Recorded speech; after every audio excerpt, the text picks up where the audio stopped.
Druski made a skit where he was depicting himself as a British actor, and he's being cast in very Black American, foundational Black American roles. This is a picture of him being cast in a slavery movie, and then there was another one that was kind of like The Wire type of Snowfall type of like gangster movie, and he was like some type of black gangster from the hood and all that. And he goes back and forth between being in that actor mode and then him on the interview in his British accent, like, you know, oh, I love this job and it's just so wonderful that I have this opportunity. You know, he does that, right? And a lot of people are commenting on that. And one of the reasons why a lot of people find that funny is because of the fact that he's been saying kind of what we've been saying for the longest time, you know? And when we said it, now we've been saying this for a minute now, and when we were saying it, they was all like, oh, why y'all so xenophobic? Ain't we all black? Why does it matter? This doesn't matter and all that, right? So Druski did it, and everybody's all like, hey, Druski got a point. So now everybody's starting to see, no, this is a thing. This is a thing, and it's not just one time. I mean, you've had non-FBAs play foundational Black American roles, not just portraying them in a role. That's one thing, but you've had them portray specific real life people and real icons. You've had non-FBAs play Dr. King, play Harriet Tubman, play Malcolm X. All right. Play Fred Hampton. All right. What's that? What? I'm trying to think. The other one Cynthia Erivo played. Harriet Tubman. Not Harriet Tubman. There's another one she played. Aretha Franklin. Aretha Franklin. You know, Bass Reeves. So we're starting to see this a lot. We're seeing this a lot, and this is about time somebody has said something about it. Now, here's the thing. We've been saying something about it. I remember when we did our live, when it was rumored that Aretha Franklin was going to play Shaka Khan. Now, that was just a rumor. But the second that rumor went out, which I think it was a little bit more than just a rumor, I think that they were kind of trying to test the waters to see the response. But when that went out, the community pushed back immediately against that. And we're starting to see everybody's catching on to it. Now, are y'all going to call Druski, quote unquote, xenophobic for this skit? Because when we were saying it, it's all like, oh, here y'all go, always picking on black immigrant. Here y'all go. Y'all just don't like nobody but yourselves. Y'all going to be this xenophobic. Y'all so damn xenophobic. Y'all just hate everybody who's not y'all, huh? Y'all don't understand nobody who's not y'all. Okay. But now that Druski got it, and a lot of other people, a lot of other black celebrities were kind of co-signing it. We're kind of talking about not only is it funny, it's actually really real. Everybody feels that way. Samuel L. Jackson, he said that when it was Daniel Kaluuya, if I'm pronouncing his name correct, the guy who played Get Out, which I think he did a good job at Get Out. However, to Samuel L. Jackson's point, I agree that if he was a foundational Black American, there's more he could have added to the role given his experience, you know? And that's what Samuel L. Jackson said. He's like, these British actors, they're cool, they're good. A lot of them are coming from different backgrounds, so they don't have the experience and the cultural value to be able to add to whatever role that they're playing. They can't get into the mode because it's just a character to them, and it's a fictional character. Like, for instance, if we as Americans, if we were to go to another country and play one of their characters, even if we did a great job, there's things we would just leave out because we're not from there. And that's what we're saying here. So when you're depicting somebody as Malcolm X or Dr. King or Aretha Franklin, Harriet Tubman, Bass Reeves, Miles Davis, when you're depicting somebody in this, real people who actually really been through stuff, Fred Hampton really been through things, there's a cultural value you're not able to add to the role. All right. Excuse me. And you have to also ask, hold on, you have to also ask, if there's not a cultural value, this is the suspicious part, that they can't add to the role, why do they consistently get cast in these roles? If it wasn't deliberate, right? If it's not something that they know is weakening the role or weakening the image of the character, if we know that you would get a higher quality performance out of an actor from that culture, from our culture, why do they consistently keep outsourcing our roles or roles that depict our culture to immigrants? Why do they keep doing that unless it's deliberate? All right. Now, I want us to also understand this too. This is not really something that you see them do with other people. This is not something that you see them do with other people like that. And when they do it, they have an issue. I remember when Henry Cavill, he was the guy who played Superman, the DCEU Superman, like the one before this new Superman. He's British. And when they found out that he was playing Superman, I saw online they had a huge issue when it was announced that he was the cast of Superman. He was the Man of Steel Superman. They had a huge issue. They didn't start liking him till very recently. Now everybody seems like they liked him, but they didn't stop liking him till recently. James Bond, that's another one. There was people that they did not like for them to be non-American. Okay? They didn't like that. And I want you to understand, James Bond is not a real person. Neither is Superman. Not a real person.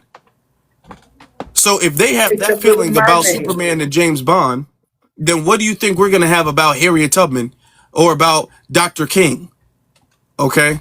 You know, I was going to say to you, it felt in my soul when I'm just going to say real quick, it felt in my soul a little suspicious when I'm looking at these movies like a Fred Hampton and Harriet Tubman, all these foreign, all these black actors who are non-FBA, non-foundational Black American. This is our story. They are immigrating, trying to destiny. What is it called? Destiny swap. Yep. Yeah, but also they're while at the same time deny the struggles we've been through as specifically as Black Americans. Yes, I am of the transatlantic slave descent that came here to the Americas. Mm-hmm.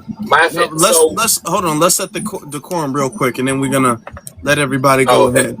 I also want to add too, when people, everybody's got it. Everybody's going to be able to weigh in. I also want to add too, this is not something they gaslight us for, but this is not something everybody else is okay with. Everybody has an issue if they feel like their cultural roles, because this is art and movies depict how people view certain things. People view movies and film and stuff like that as entertainment, but it can be a lot deeper than entertainment, because entertainment shapes often how people perceive certain things, which is why, if you guys didn't know, which is why the military actually pays certain films and funds certain films that make the military look good. For instance, the Transformer movie, the whole franchise, really, the Michael Bay franchise, you'll see the military is heavily involved with fighting the Decepticons and things like that, and they get funding from that because that makes the military look good. They like things that make military and the army and all that look good. So that's why they do that. So there was a lot of times even Disney used to put out cartoons during World War II about American kind of propaganda. Okay, so they've always done that. They always understand that film shapes how people perceive certain things. Even if we want to go all the way back to birth of a nation, right? So there's a very important aspect of that, right? So this is why it's important that we make sure that how we are depicted on the mainstream is a accurate, okay, an uplifting representation of us, okay? We have to understand that, which is why a few years ago we really pushed back against all of this kind of black exploitation, 12 years a slave. I mean, back in a few years ago in like the early 2010s, they was making slave movies every other year or something like that. So it's important that we understand that how we are seen kind of can shape our representation, not only to other people outside of our community, but also internally as well too. All right. So these movies is not like they don't have any consequence to it. And that's what everybody else understands. So other people don't like when you have actors playing roles that are not them. Like, for instance, I will say Will Smith. If you guys remember, Will Smith was casted as a doctor, a Nigerian doctor. Now, Will Smith's not Nigerian, but he was cast as a Nigerian doctor in the movie Concussion, I think 2016, around that time, right? And you had a whole lot of Africans who said, hey, I don't want Will Smith is not Nigerian, so why should he be playing a Nigerian? Y'all should get a Nigerian or at least an African actor to play this role, because they felt that the role was important. Now, I haven't seen the movie. I can't say if Will Smith did a good job or not. I don't think he did it to undermine them. Will Smith doesn't need to do that. But I will say honestly, that's a fair complaint. The problem is that when we give that same complaint, when we have that same issue, people act like we're just being jealous or we're just being xenophobic. And that's the gaslighting double standard that I'm glad that Druski Skit is able to get us to call out. All right. Zizi, what do you think about the skit? Yeah, I seen it, and I'm not gonna lie. I thought it was hilarious. And not only did I think it was hilarious. Hold on, give me 1 second. Not only did I think it was hilarious because of how truthful it was. All right, and I've seen some other skits like that before, but the fact that his platform is so big, and he is FBA as well, it was good to see. I'm not gonna lie, and I think it was honestly a nod to the delineation movement. I feel like he kind of didn't seen, the identifier FBA. He's probably seen Solon or some of the other identifiers that's out here now. The new ones is popping up. And I don't.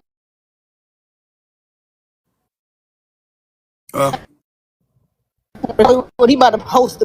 I don't think this is a coincidence. That all of a sudden now he comes out with a skit like this talking about this. My favorite part of it too was the end when he was like, do you think you're better than what you think you? Oh, is it me? Like, you breaking up? Zizi, you breaking up kind of bad. Am I breaking up? Yeah, you breaking up a little bad. You good now? You good now? You good now? My Wi-Fi. Yeah, you good now? I'm good now. Maybe this is where I was sitting at. Okay.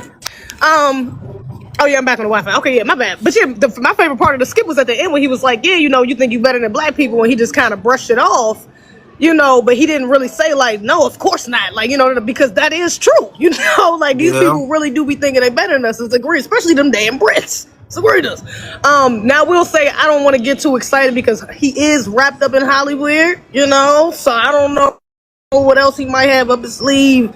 I don't know. It could be, he put out this and then it could be something else next week with him, using the actual identifier FBA, and it could be some offensive parody that he makes within that. Or, I don't know. These people play games like this. So say he about to host the BET Awards, so we can't trust it. But again, we talked about this last time with Killer Mike. These entertainers are not our political leaders. These are not people that should be taken as thought leaders, should I say? When it comes to our politics, But it is just something, a good nod to see, because although he's not in a position of leadership, it's still a good thing to see because he has such a huge damn platform. That brother has. I mean, I think that video, like you said, I done seen it on, I think every platform, TikTok, Twitter, and Instagram, posted by multiple people with millions of likes on each post, and thousands upon thousands of comments. So it's still a good thing to see because although people are laughing, it's truth that also needs to be put on that sort of platform. It needs to be, promoted because it's a fact. This is something that's really happening. Like all examples you just named, this is something that's actually really happening in Hollywood and been happening for too damn long. So yeah, I mean, I ain't gonna lie, I thought it was hilarious. I'm glad he did it. He did it well, did it tastefully. I mean, even the fact that the production of it looked like a damn near, like a real movie, or like, he was making the fake skits. I'm like, this looks like a real movie set. What the hell? He got the car and the director, and I mean, for every part of it, the white director telling him like, yeah, we just need you to tap into that Black American Negro spirit or whatever, So it's like every part of it, I think he definitely was thorough and knew the intention behind, trying to expose the way these people really cosplay as. So, yeah, it was good to see. Yeah, I agree. Yeah, it is. I agree. And I mean, we got a lot of people here waiting, so let's just set the decorum. Unless you want to add something, let's just set the decorum, and then we can get stuff Well, I started. wanted to say hi to Zizi. Hi, Zizi. Hello, darling. So good Where to hear you from at? you. I'm at work. Oh, You? okay. So I want to just say this. We do understand Delroy lingo. Very respectful. He stands on business. He tell him you want to say the N word, say it. Go ahead, say it. Delroy He Lindo. don't come. Right? For the most part, we accept Idris Elba, right? And then it gets a little tricky with the new people like Cynthia Erivo, who has been known to stay anti-Black American sentiment. So to see her playing our heroines, our icons and stuff, that shouldn't happen. And I just want to say this. Somebody said, what about Wakanda? Afro, what do you say to those people? What about Wakanda? Yeah. Wakanda's not a real place. That's not real. What the That's hell? not real. That's not real. And if anything, to be honest with you, they should be, and they're going to get upset when I say it, but I'm going to say it anyway. They should be thanking us for that because the whole Black Panther movie, starring pretty much led by FBA, Ryan Coogler, Chadwick Boseman, and Michael B. Jordan. Okay, those are the three main people who set that up, which was a big thing, gave them and their culture a huge spotlight. Then after that, they were able to really push. Notice that Afro beats and all of that stuff started coming after that because we gave them the alley-oop.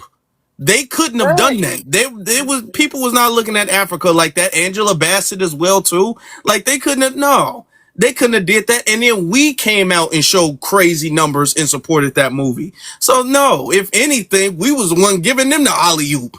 Wakanda's not no real place. If the Black Panther character is not real, and it was Black people, Black American people, our support of the Black Panther character that made them make a movie of him, starring us. Forrest Whitaker, he's another one, starring us. So come on. Wakanda. But you know what it is to me? There's no emotion to the characters they're playing. It was like watching the Somalians walk over the bridge over there in Selma. Like there's no connection where they get up there and start talking in front of Congress about their experience. Yet they're using our history on this land. There's no emotional ancestral connection to the roles of our heroines. Therefore, they can't play that. Like they're totally doing it a disjustice, right? And I gotta tell you, Africans make some really good movies. They may not be like Hollywood, right? So in New York, when I used to go get my hair braided, or the men used to sell those DVDs at the time when I was in between cable and stuff, because it's like $300 a month, I used to get those films. I used to have a good time watching those films. I don't know why they don't push for their filmmakers to become more mainstream. I'd rather watch their movies than to listen to Tyler and Tim's and Burna Boy. Like, let's be for real. Very entertaining. So the Africans can produce quality plots and stuff like that. They don't have to ride the backs off of us, especially if they're anti-Black Americans. That doesn't make sense to me. But I'll leave it there, Afro. Yeah. Oh, Thank you, can you set the decorum? Yeah. Let's get with our brother EJ. EJ, what you think, man? Talk to us, bro. Talk to us. What I think is that it's another entertaining skit. I seen a little bit of it, but it sort of reminded me of like Key and Peele skit because they had like the same concept, but it wasn't like in the way that the brother Druski was doing it. They had like two gangsters like going back and forth with their pew pews. Then they was cutting the like scenes and stuff. Then the director was basically telling them to do the same thing that Druski was getting information from the director. He was like, please, can you just dig into your heart and just go to the Black American trials and tribulations, just show that spirit of the Black American struggle of you just being a slave. So basically, when it comes to these British people and these other groups of people trying to, like cosplay our legendary heroes within our Black American history, I mean, some of them might can do it, but they just don't have that like spirit or that like connection when it comes to our struggle, let alone the history of our iconic figures when it comes to the American struggle. So I suggest that certain people get in tune and rooted with their people, because I ain't gonna lie, I don't look at a lot of African films, but certain ones that I have looked at, like Blood Diamonds Hotel Rwanda, certain ones like that, I find them like real cool, like the images with like Africa and they struggle and stuff, not the ones that you like see on Tubi of them just doing like weird stuff, or the ones that you see on these social media platforms, dancing for YT people doing crazy gibberish and stuff like that. I would suggest that we keep our people alive, and we keep our people in tune with our film works and our history of being in films in a positive manner, because when you get these other groups of people amongst our film directors and they just cosplaying and just going about it the wrong way. And I wanted to say something earlier about the Cynthia Erivo chicks. She should not be playing nobody female wise within our culture as a actress, because she sucks. She doesn't bring nothing to the table, and if anybody likes her as an actress, I find y'all very confusing. But with that being said, I'm gonna land my plane for now. Yeah. Respect to that. I don't like Cynthia. There are some British actors. I'm not saying that, and I don't think anybody's of the opinion that all British actors are bad. We are just saying that the roles that they play don't need to be our roles. I think that's the gist of what we're saying. That's what I'm saying. But we have our sister Naturally Tora in the building. Thank you for joining us. How you doing? Hey, could you guys hear me? Yeah, we got you. You hear me? Okay, I just wanted to address the British actors, but before I wanted to address BK, because she said that we give Idris Elba a bye. No, you need to go back and listen to past interviews, because when we were boycotting Cynthia Erivo in these foreign films, he also was denigrating Black Americans, also was downplaying us as actors and actresses, and that's when he said he's just going to go back to the UK and be an actor over there. So he doesn't get a bye either. I just want you to go back and listen to his past interviews. Now, I just wanted to address, and hi ZZ and everyone on the panel and Afro. I just wanted to address Peace 123 in your chat. He is the problem. Those types are the problem, because he's going to say, if y'all are indigenous, why y'all worrying about slavery? Fool. Slavery. Oh, and I'm sorry, you guys wanted me to announce my ethnicity. I am a foundational Black American. I've known Afro for years. I just want to say to this Peace 123 in the chat saying, if we're indigenous, why are we worrying about slavery? This is what we're talking about right here, because they act dumb. These people are not dumb, but they use this slick talk to denigrate us low key. You know that slavery happened here on this soil, because I know you're still in the chat, and I blocked them because I don't deal with people like this. That is so disrespectful, and that's what I'm talking about. That disdain is the same disdain that the people that are playing our icons have. And I don't respect that. Now, I forgot his name that played in Snowfall. My husband and I watched that whole series. I enjoyed it. And as Afro said, I do not enjoy them playing us, because a lot of them have disdain, and they're playing, as BK said as well, they have this disdain for us, this sick disdain. BX. Oh, BX. I'm sorry. I'm from the Bronx too. BX. They have this sick disdain for us, but yet they want to play all of our icons. It's insane to me. But Peace, that was very disrespectful, and you was being very disingenuous by asking a question. I thought y'all was indigenous, but why y'all worrying about slavery? That is a big problem right there, because most of y'all that play our roles, you have that disdain for us. I just wanted to address him. That's all I had to say. All right. Yeah, and to see that's the problem. Remember Cynthia Erivo? It was tweets of her, and she was all like making fun of Black American women, talking about some like my ghetto Black American, some tweets. It was a series of tweets. It was like my ghetto Black accent or something like that. She said something like, it was multiple tweets like that, and that was before she was cast as Harriet Tubman. And then it made a lot of people feel like, hey, okay, hold on, you gonna of all people you could get to play Harriet Tubman. And mind you, Harriet Tubman is not just a Black foundation Black American icon, she's just a world icon, period. So I'm pretty sure there are millions of people chomping at the bit to get that role, and you would give it to Cynthia Erivo. Why would y'all do, who didn't do a good job from what I've heard? I didn't see the movie, but the movie flopped, so she must have not done that great of a job. All right, you know. So I'm saying, like, that is the thing. You're pedestalizing them, and you guys are picking them over, and the result is that y'all end up with flopping movies. The result is y'all end up with movies that suck, that don't do good. Okay. So, I mean, y'all gonna keep wasting money, throwing good money after bad if y'all want to, because that's what's gonna keep happening. Let's get But what to, it was the long nails and stuff. She said that about that too, and then she turns around and I seen her like a promo, and they're giving the long nails, the colorful nails, and all this other stuff to the Africans. I'm like, does this really make sense? So I don't know, y'all. yeah. Let's get to Beautiful Flowers, FBA. Yeah, everything, our cultural things are ghetto until they can give it to somebody else. That's just how it is.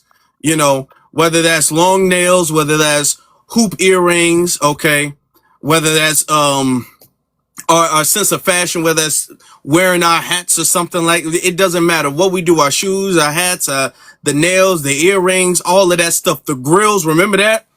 Grills was a ghetto thing until it started to become popular again, and then they tried to give that to somebody else. Like, oh, actually, we was doing gold teeth. Like that now it's okay because they can give it to Africa. You know, so that's a problem. Let's get to Beautiful Flowers, FBA. Hi, Afro. I am a FBA. I could trace my family back to North Carolina, 1630. Now, I just wanted to say this. What came to mind is, this is before your time, Afro. It was Hollywood Shuffle. Robert Townsend, he made fun at that. He made like he was a slave, and then he went into character and started talking British. That's what he's supposed to be. So I'm thinking Druski got that from that clip from Hollywood Shuffle, Robert Townsend. If anybody see that Hollywood Shuffle, you understand what I'm talking about.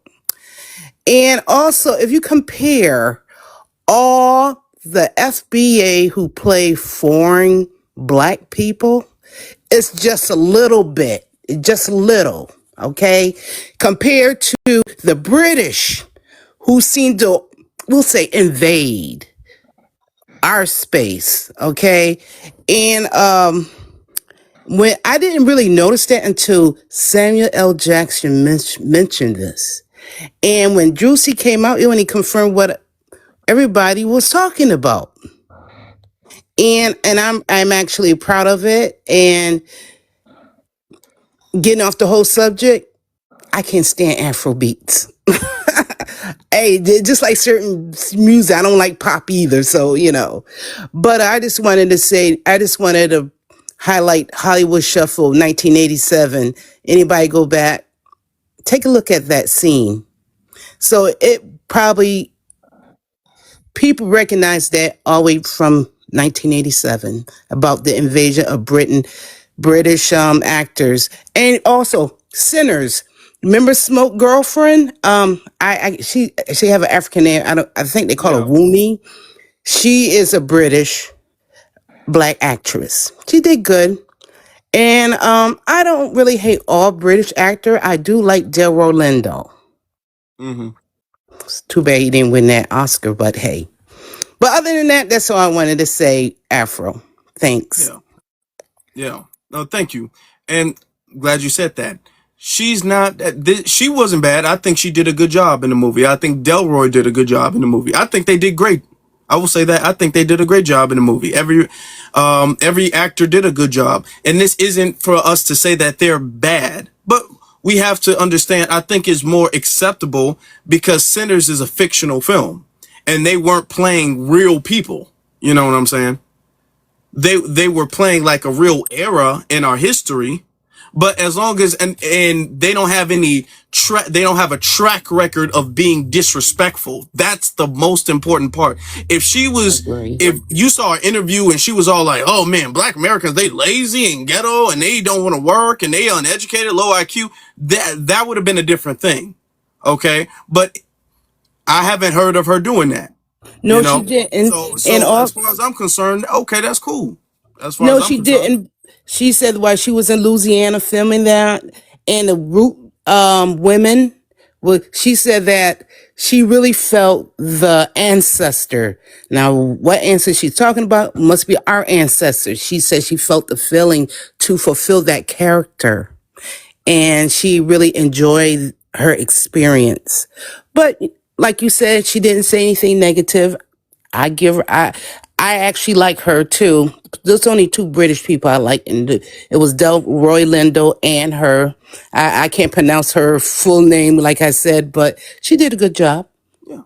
No.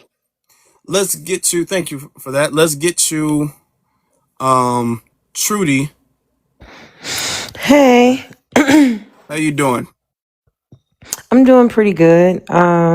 You said what was I supposed to announce when I came up? Just your family's ethnic background, We're I like mean we're Black in. American, FBA, I Nigerian, don't Jamaican. subscribe to the FBA because I don't I've met so many different like styles of. I don't know how to explain it, but I just feel like we're Yeah, brother. African Hold on, American. hold on, And we hold on, can hold on, dress up. hold on, hold on, hold on, hold on, hold on. Just let her Cheese. go. That's I'm fine, Let brother. her afraid go. to say the word FBA because they have so much smoke. I just feel like I have to walk on eggshells when I'm on platforms where FBA people are, because if I say the wrong thing, I'm like 7 out of 10 times you get attacked and you get met with this like energy where people won't smoke for you. And I mean, but based on the definition, I'm FBA, right? Okay. Okay. Well, I want you to understand. I'm FBA, and so is everybody else on the panel here. And Okay. there's no hostility. We're going to let you talk, and we're going to have a good conversation so far. So I'm Perfect. not sure what spaces. Maybe you might be new to, I guess, this side of TikTok where ethnic conversations go on. There are some who are just very protective, and and who will get on that with you or whatever. So I'm not sure, and to speak on what you've heard, but you're here and we're going to have a respectful conversation with you. We just want to know that for context of the situation. Okay. And All if right. you, can I provide a little bit of context as to why I feel like that way? Why do So you feel that way? I'm doing some research on my family. I'm from the Southeast and we live in Alabama. And they moved a lot of us out of Mississippi and Alabama, and they reclassified. This actually supports your guys' claim. They reclassified us as black, right? But we were actually like Cree and Muskogee Indian. Have you ever heard of those Yeah. Indians? And so Hmm. I've been, I have Dow scrolls, and I've just been doing a lot of research trying to trace that back. Okay. But when I hear FBA, I'm not really familiar with it. But I guess because of our family's history, it just feels like another. I just feel like sometimes it feels like a reclassification. And because people have so much smoke, because I'm new to it, I'm a novice with this whole general idea.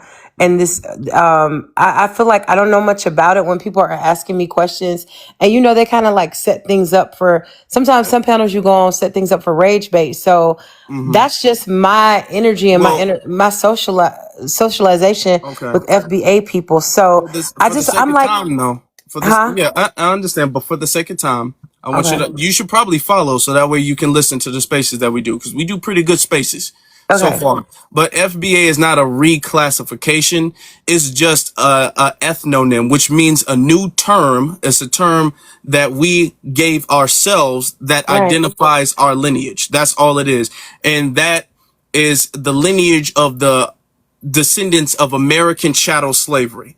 And that's Okay, me. so But that's you. So but we like all somebody in the good. comments just said, I'm Then we othering all good. myself. So Can for we the move sake of on? time, Okay, I got I'm you. gonna let you go ahead and speak on the skit. Say what you want to say about the skit. All right. So I just feel like I'm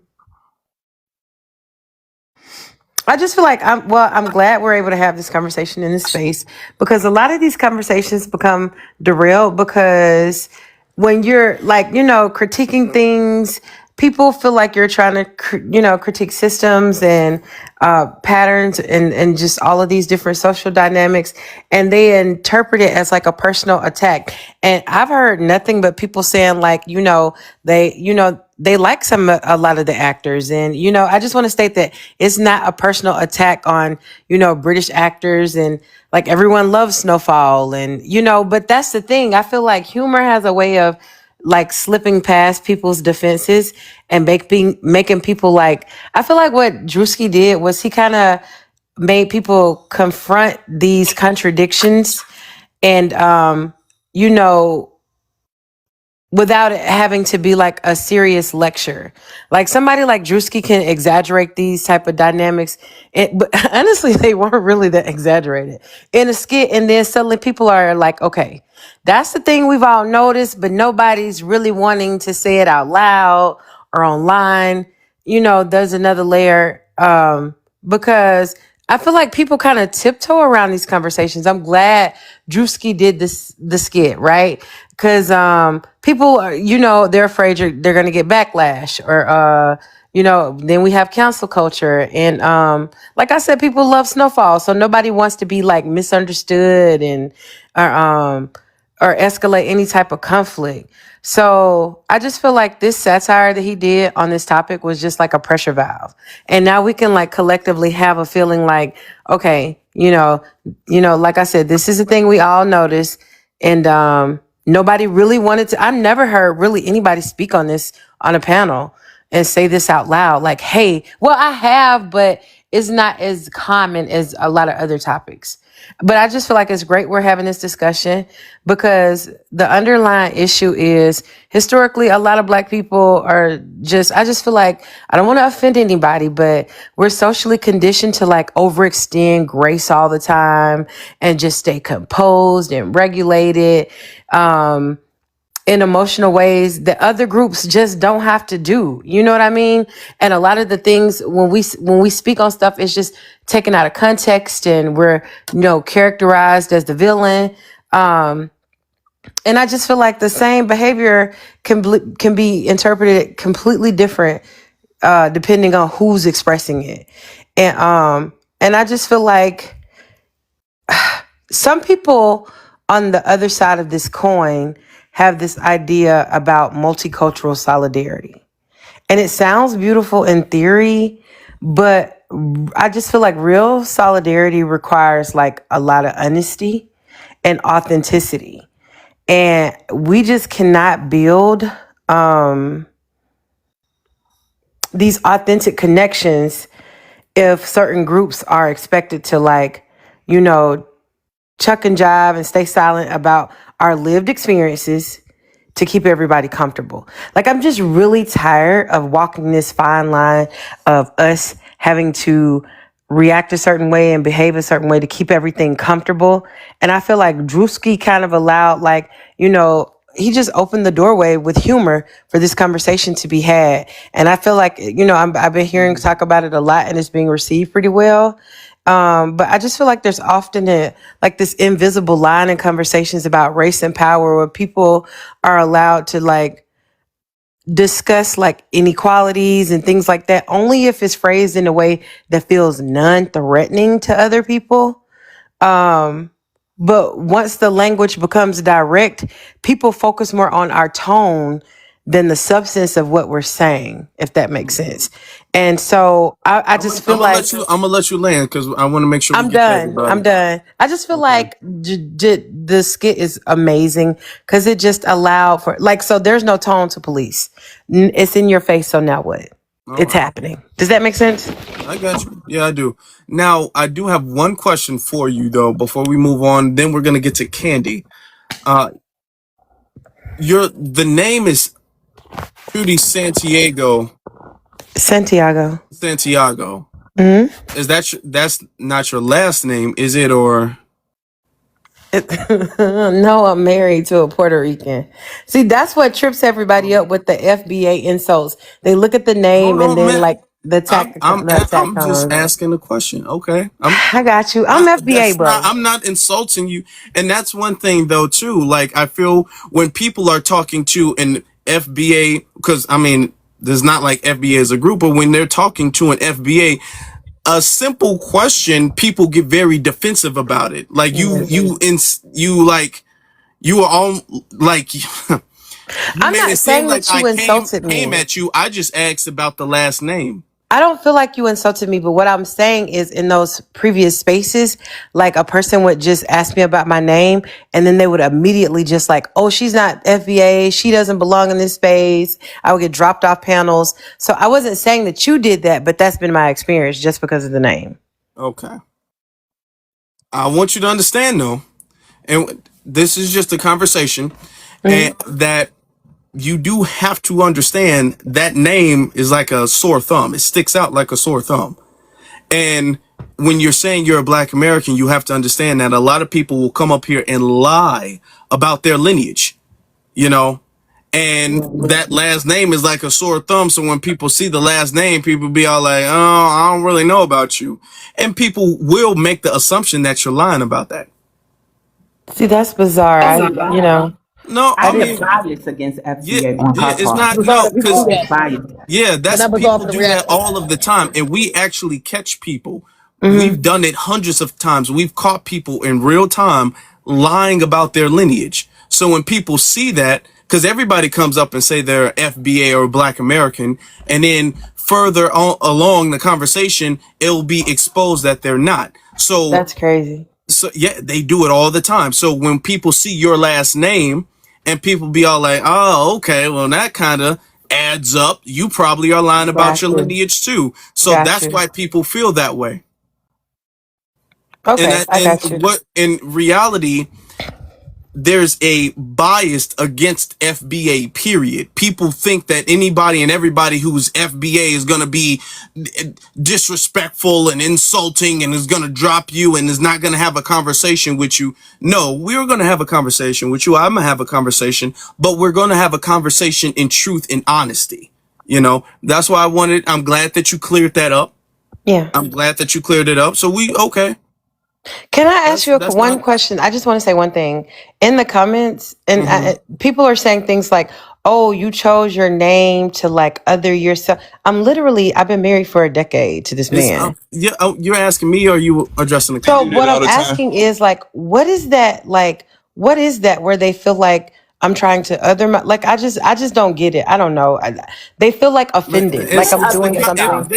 there's 300 people in the room. It's a lot of comments. There's just gonna be They people say make something comments about all the me. time. Hold on, people make comments about me all the time. You can't feel no type of way about what people saying in the comments. I got you. But I'm telling you about the panel. Got you. I'm telling you about the panel. This is why when you come on stage and you say, "Yeah, I'm FBA," people get to looking at the last name like, "Oh, that's not an FBA last name." So that's why people feel that way. Got you. And she hesitated. All That's right. what threw everyone's off. But we cool Yeah, and here. We hesitation is cool. a problem too. We cool. Let's get to Yeah, Candy. she did other herself. She said, I'm hesitant to identify as FBA. You know, that's I didn't say I FBA. was hesitant to identify as FBA. I said I was hesitant to bring it up. That's the same Because I know thing. it's a Well, it's sensitive the same topic. thing, man. It's the same thing. But see, that's what I'm saying. You're getting offended by it, but it's Okay, yeah, because I'm it's a not offended, sensitive but a it's time to topic. move Nobody, on because no, that's what no, you're doing, centering yourself. You and your she's not standards, offended. Gardner. Hold Please, on, hold on. please, let's move on. Yeah, she's not offended by it, but that is also a red flag. When I say, okay, well, give us your ethnic background, and you get to,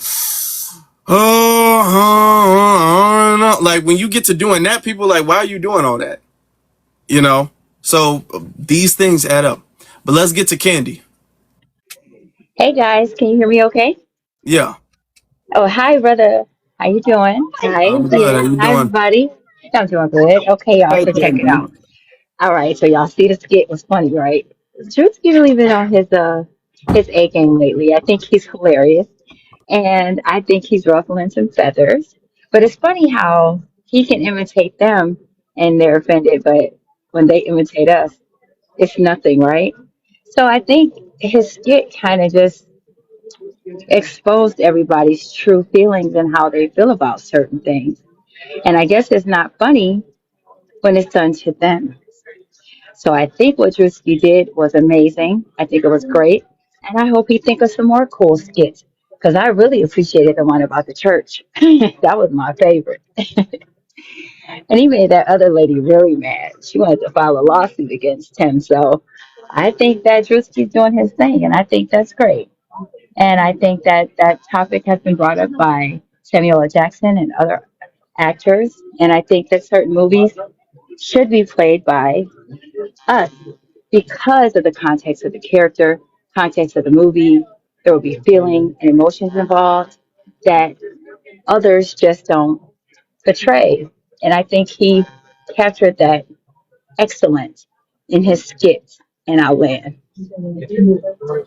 All right, cool. The reason why I wanted to be quick is because I like to make sure everybody gets a chance to speak because I know some people got stuff to do. So I like to at least have that before we go on with open panel because I'm pretty sure there's some things people want to say now. So let's hurry up, get to the last couple of speakers, and then we can do open panel. So we'll get to Smoke. Smoke, Hey, what's going on, bro? how you doing? How you doing? Yeah. Um, what I was trying to say, the Druski skit was funny as hell, right? But we ain't gonna sit here and act like American actors haven't played foreign roles. Morgan Freeman, Nelson Mandela, goddamn Don Cheadle, Hotel Rwanda. Shit, man, they play great role. This is acting. It have nothing to do with they're where the hell they from. They do a good job and the shit entertaining. Man, it's cool with me, bro. You I know, it's mean, like because I'm you think about go it. ahead. If you think about it, just like she was mentioning Snowfall, it had a strong black following. Nobody never tripped on him because he was from British. You know, he was a Britain dude. You know what I'm saying? Idris Elba, all the great movies he done, he had a strong black American following. You know what I'm saying? The Druski skit, yeah, it's funny as hell, but at the same time, it's acting. You know what I'm saying? Like, come on, bro. We can't really just trip on these people acting. They do good jobs.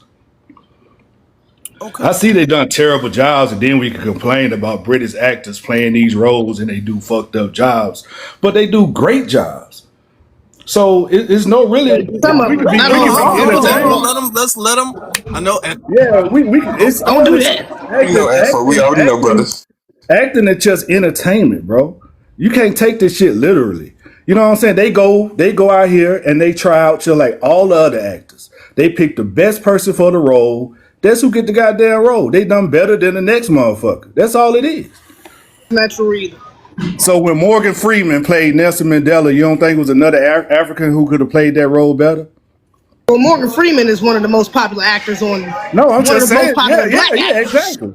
in the Exactly. world. But he played So, an African, even if right? there was a But British but he actor played or an somebody that African, was right? He African played that he could have Yeah, played played he that Freeman, played role, she's the it's black not admired, just character. an man. African. Okay, hold on. You're gonna Just like let you Hotel speak. Rwanda. I So like stopped them Hotel to let Rwanda you with done. do the smoke. You gotta mute your I mic. stopped them to let you finish. Now you're gonna have to let other people finish. Okay. Yeah, so even if there was an African actor that to play that role, it's definitely not one as popular as Morgan damn Freeman. All right, and so the movie probably wouldn't have done as well, and people wouldn't have gone see it. And a lot of people wouldn't have learned about the things about Nelson Mandela that they did. So because Morgan Freeman, again, just like some of our other actors who play these roles, come into these roles and bring the popularity, the platform, the backing behind them, the influence behind them, again, we're doing y'all a favor. This is not the same way around. These British actors, these African actors, these Caribbean actors, young. But they do great jobs, though. These other actors are not nearly as popular as us. Black Americans are the face of Black Hollywood. Point blank, period. When you think about black entertainment, Black Americans are the face of that. So don't act like that when they come over and play our roles, it's a favor for them. That's a boost for them. When we go over and do their roles, that's a boost for them. Not for us. That's not to our benefit like it is to their benefit. So it's not the same. And it's not just about feelings and about, it's just acting and da-da-da, because some of these roles, again, our historical figures, they need our energy. When Bruh played, what's his name, Martin Luther King, I forgot what that African dude did that played Martin Luther King, it is not the same. I guarantee you a Black American actor could have played Martin Luther King way better than that African brother did. Point blank, period. So what about the dude that played Fred Hampton? The dude who played Fred Hampton did a great job. I'm not saying every one of them aren't good. I thought he did a great job too. He did great. I'm going to admit to that. I actually really did enjoy that movie. However, that doesn't mean all of our roles, all of their roles they played, they're great in. Like you just stated, all these are wonderful actors. That's not the case. Okay, no, you're not gonna do that, dude. Why are you getting like that? Why can't you let people finish? That's not the case.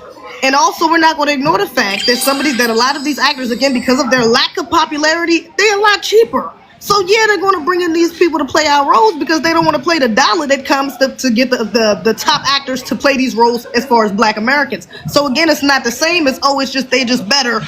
They just as good. They're just da-da-da. Like, as simple as you're trying to make it, that's not it. And it's not about hurt feelings, baby. This is what it is. We're pointing out the anti-Blackness. And not to forget that a lot of these people are anti-Black American, very xenophobic. So let's not ignore that. I chime in here, Afro. I think that it's important to note that Black Americans fought for everything they have, even outstanding in Hollywood, to the point where we're typecast as mammies, right? Mammy is characterized because that was the only role we got to play. And we had to fight our way not to play those roles. So I don't care about a Brit coming in. They do no work. What do they fight for but to ride off the backs of our ancestors in our struggles? They can no longer play our roles. And if they do, we boycotting them, period, point blank. If you want to go see a British actor, how about you go to Britain? Period. Because we're facing, no, you're not going to come off your mic on me. We're facing ethnocide, and they're contributing to it. And that even means our roles in Hollywood, sir. We fought for everything we had, and we fought to even humanize the Africans. They should say thank you, not be anti-Black American, period, or they won't get no payroll. It ain't that hard. Really I just want to say, I feel like Hold on. It's the truth, brother. You gonna get it or you ain't gonna get it. I'm gonna let you respond to what they have to say because I have something I want to add too. So I'm gonna let you respond. After listening to what both these sisters had to say, what do you have to say about it? They should absolutely. I'm responding to BX. She need to cut the cap because there's another popular Black movie come out starring a goddamn Brit or whoever, and it's a real good movie. She's going to see it. She's not for the protest. So here goes the ignorance of you. I haven't been to the movie All the things since you could about have said, you said that. Don't know why. Oh my God! I haven't paid for a movie ticket since 2016, idiot. Right? So don't speak about BX unless you know about BX. I've been boycotting people like the Asians since 2016. Sir, the Africans since 2023. Sir, I walk it like I talk it. If you can't walk it like if you sleeping with them funky monkeys, that's your business. That ain't mine. BX boycotts in real life. Yeah, try to warn you, bro. Now let me add to what Smoke said, right? It doesn't matter. The best person there gets the best job. Clearly, you don't know about Hollywood at all then. Because that's not even the way white Hollywood operates. the best person qualified gets the best job. Hollywood has never operated like that. When it comes to these casting directors have always picked favorites, and people in Hollywood have always complained about people who are qualified not getting certain roles. People have been on a generational run, and then they say something wrong or offend the wrong person, and then next thing you know, they can't get a role. Okay. Next thing you know, they're blacklisted from Hollywood. That has happened to people all through Hollywood history. So the whole idea of, well, I mean, if they got the role, that means that they were the best for the role. That is not true at all. Hollywood has never operated like that. All right. And you talk about Morgan Freeman, and you talk about, who else you say? Morgan Freeman, you said Don Cheadle. And all of that stuff. They're playing Africans. The point, though, is that these are American movies. These are American-made movies. So yes, they are probably more than likely going to pick an American. If you add up all of the Black American actors and all of the non-Black American actors, you're going to have a surplus of Black American actors. They're picking Black American actors who, to ZZ's point, have big platforms, big notoriety and names, and can draw butts to seats. When they see Morgan Freeman's name on the title of a movie, they be all like, I don't know what the movie about, but Morgan Freeman in it, so it must be okay. And they go to see it. There is not a South African actor in America today, or has ever been, that has been as big as Morgan Freeman, that can draw as many seats as Morgan Freeman has. There has not been. Or Don Cheadle, okay? Or Forrest Whitaker, all right? There is Can I respond to what you said, though? So hold on, no. So if I'm a director and I'm trying to get or Eddie Murphy, if I'm trying to get as many people to watch my movie as possible, or Will Smith, I want as many I want to get a big star to star the role, okay? So they can attract people to that seat, okay? That's what they do. That's their mentality, okay? And the movie is made in America. And so plus, the biggest aspect of that is that Morgan Freeman, Don Cheadle, who else you name? Forrest Whitaker, Will Smith. They have never disrespected Africans. Will Smith has never said nothing negative about Nigerians. Okay. Forrest Whitaker has never said nothing negative about what he played. He played in Africa, and they've never said nothing negative about Africans. Okay. Morgan Freeman's never said nothing negative about South Africans. They've never done anything but give them their flowers and give them their props. All right. Yet you got Cynthia Erivo, who I'm pretty sure you will agree she was not the most qualified to play Harriet Tubman, but she was given that role, and she has a long, notorious history of disrespecting foundational Black Americans. So this is what we take issue with. Okay, now the actors that you just named, Morgan Freeman, Will Smith. Now, if they decide to go into these rooms and say, "I want this role," they go get it over the British actor. It doesn't matter. You know what I'm saying? But they didn't go for those roles. They didn't want those roles. You know what I'm saying? Like, we think like power. You just contradicted yourself, right? No, what I'm saying, listen what I'm saying. No, look, you didn't let me make my point. Contradicted yourself. You don't know you did it. You just did it. I'm gonna let you keep talking. I'm gonna let you go. Basically what I'm saying, if actors like that, it's really not a whole lot of powerhouse actors that's going for little roles that the Brits got. If you really think about it, like, do you think that Harriet Tubman was a little role? Absolutely. Matter of fact, if Viola Davis would have went out for that role, she would have got that role, but she didn't want it apparently. No, you don't know that. Man, that lady probably one of the number one actresses in Hollywood. You ain't in her life. She wanted that role. She could have got that role. Stop. You clearly don't know how Hollywood works, because Viola Davis has complained about being discriminated against for years now in Hollywood. For white women, not she has. foreigners. No, she has, dude. they gave it to Cynthia Erivo. Do you think besides Viola Davis and Cynthia Erivo, do you think that there was no black American women who would have played Harriet Tubman better than Cynthia Erivo who wanted that role? You think she No, was the only one who wanted that role? if you think about it, if I can't see nobody else playing Harriet Tubman, probably Viola Davis. That's probably about Okay. it. Now here's And the I thing. don't think she wanted the role. Okay, and see You don't know that. no, stop. Okay, we're not gonna do that.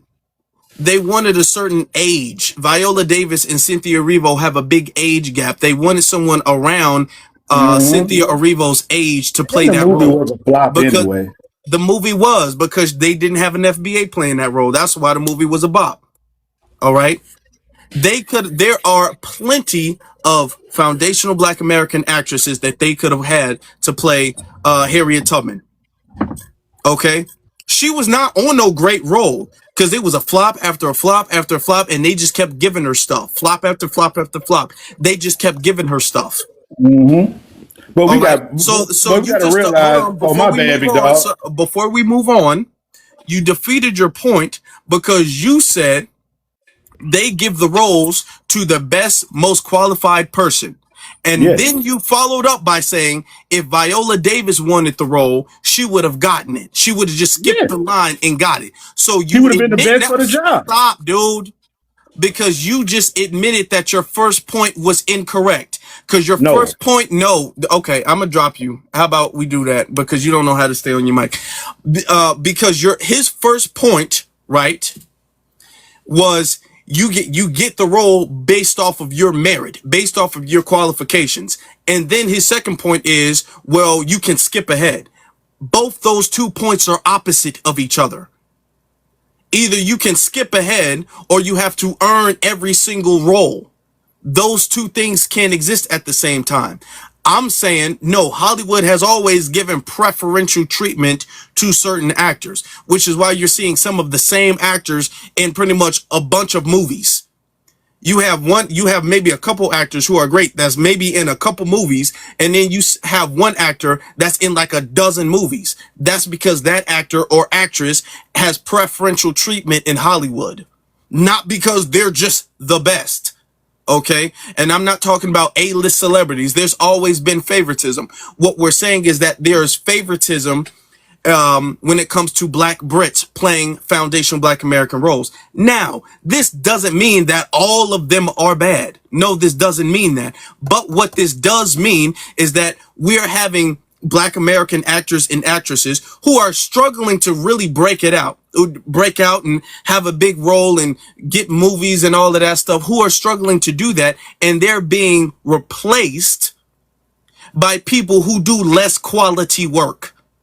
Okay. Even Samuel L. Jackson said that these are cool. They're good, but it is a little less quality given the role that they're playing. If they were playing a different role, it wouldn't matter. He brought up, who did he bring up? He brought up, Damson Idris. Not what's his name? I think he mentioned Snowfall. Didn't he mention He Snowfall? mentioned Snowfall. He mentioned Snowfall. I Snowfall. watched Snowfall. I like Me Snowfall. too. I like Snowfall too. I thought Snowfall was good.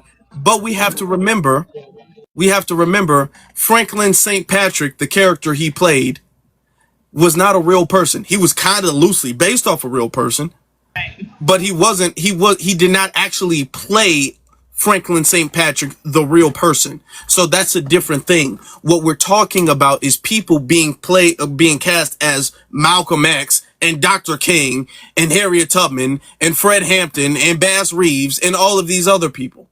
That's what we're talking about mainly. Yeah, you know. Go ahead. Go ahead, bitch. I'm not sure if I sent the clip of me and Halo on All Viral Access, and it came to light that, well, a lot of people didn't know Nia Long was half Caribbean. And her and Kiki Palmer was sitting there, and Kiki Palmer said, "Yeah, because you Caribbean, right? Or your parents is Caribbean." And it came out her mom is like Bajan and Trinidad, something that's, and she starts talking with this fake accent. So a lot of people is like kind of like she cosplayed us, right? And then Cicely Tyson was brought up, all these people. And what do you feel about that? That we think the old time actors before delineation movement, and does a bi ethnic really count as cosplaying? No, I don't think so. Nia Long has always, to my knowledge, been solid. She's never disrespected Black Americans or whatever. The fact that people are just now finding out that she's non FBA, or that she has immigrant lineage, shows that she hasn't been flaunting it around and using it to flex on people. See, that's the thing. You didn't know she was that cool. I'm not saying she's an activist, but she's that cool and unproblematic that you didn't even know. You didn't even notice that. So is Cynthia. So is Cicely Tyson. So it's not. I don't think we was like duped or cosplayed or like. And plus, she's bi ethnic, so I don't even think that same standard applies there. To be honest. So father's FBA. But I was about to say, but that Snowfall thing too. Even though I did like that show, and it was loosely based off what's the real brother name? What's his Rick name? Ross character, not the rapper though, the real Rick Ross. Exactly, yeah. So exactly. So it was loosely based off his story, and I think at like the second, or when they first, I remember hearing something about it behind the scenes though. He was talking about it, and they reached out to him, but basically didn't want to give him the rights or give him his equal pay or the amount of pay he wanted. Something to that effect. I forgot, but they did reach out to him. Freeway Rick, exactly. But yeah, they tried to they reached out to him and he denied, coming on and helping them on the cast. But I remember Damon Idris had came out in an interview and said that he was excited to work with him because he did want to get close to him to understand the character more and things of that nature. So I mean, even though he did do a good job, low key is still a little shady towards Black Americans. Because why you gonna take that role after they really stole that brother's story? Back then. After they really stole that brother's story and then, made money off of it, what I'm saying, without his permission or without, his direct connection to the show. So, I mean, that was the little funny business within itself, too. That could have been why they couldn't get an FBA, because they could have got an FBA to play that role. They really should have. But the fact that they didn't, that might have been why, because, that was a little disrespectful, to take that brother's story like that. There you go. Let's get to the next couple of speakers. Let's get to Cold World, and then we're gonna get to Stay Low.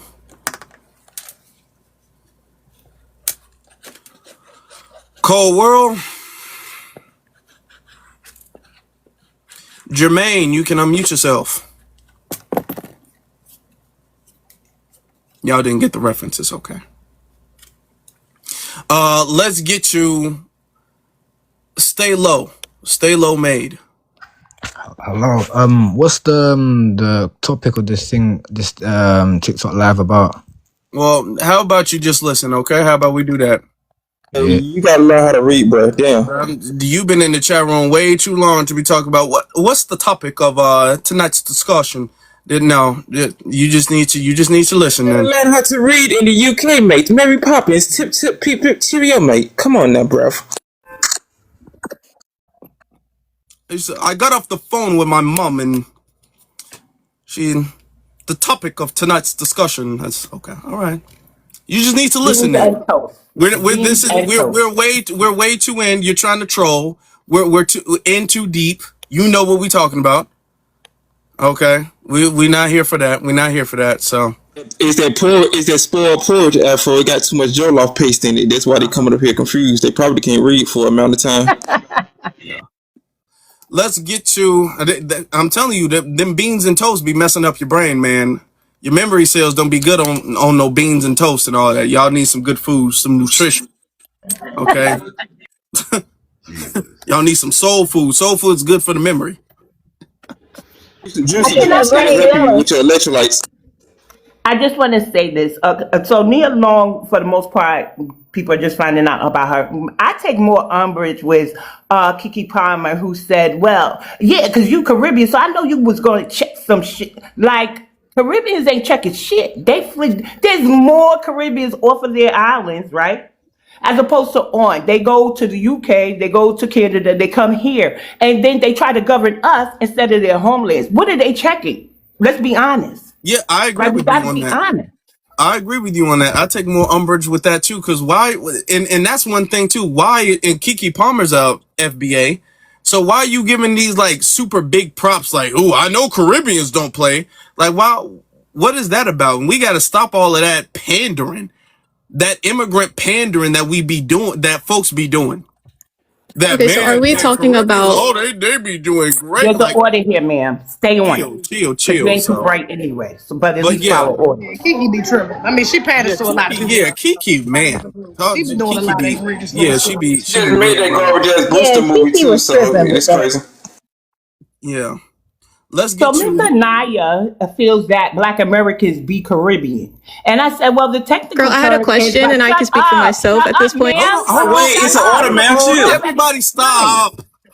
So here's the issue for me. I said, well, the technical term is by ethnic. She said she didn't mention the term. She meant what she said. So I said, oh, you just stupid then.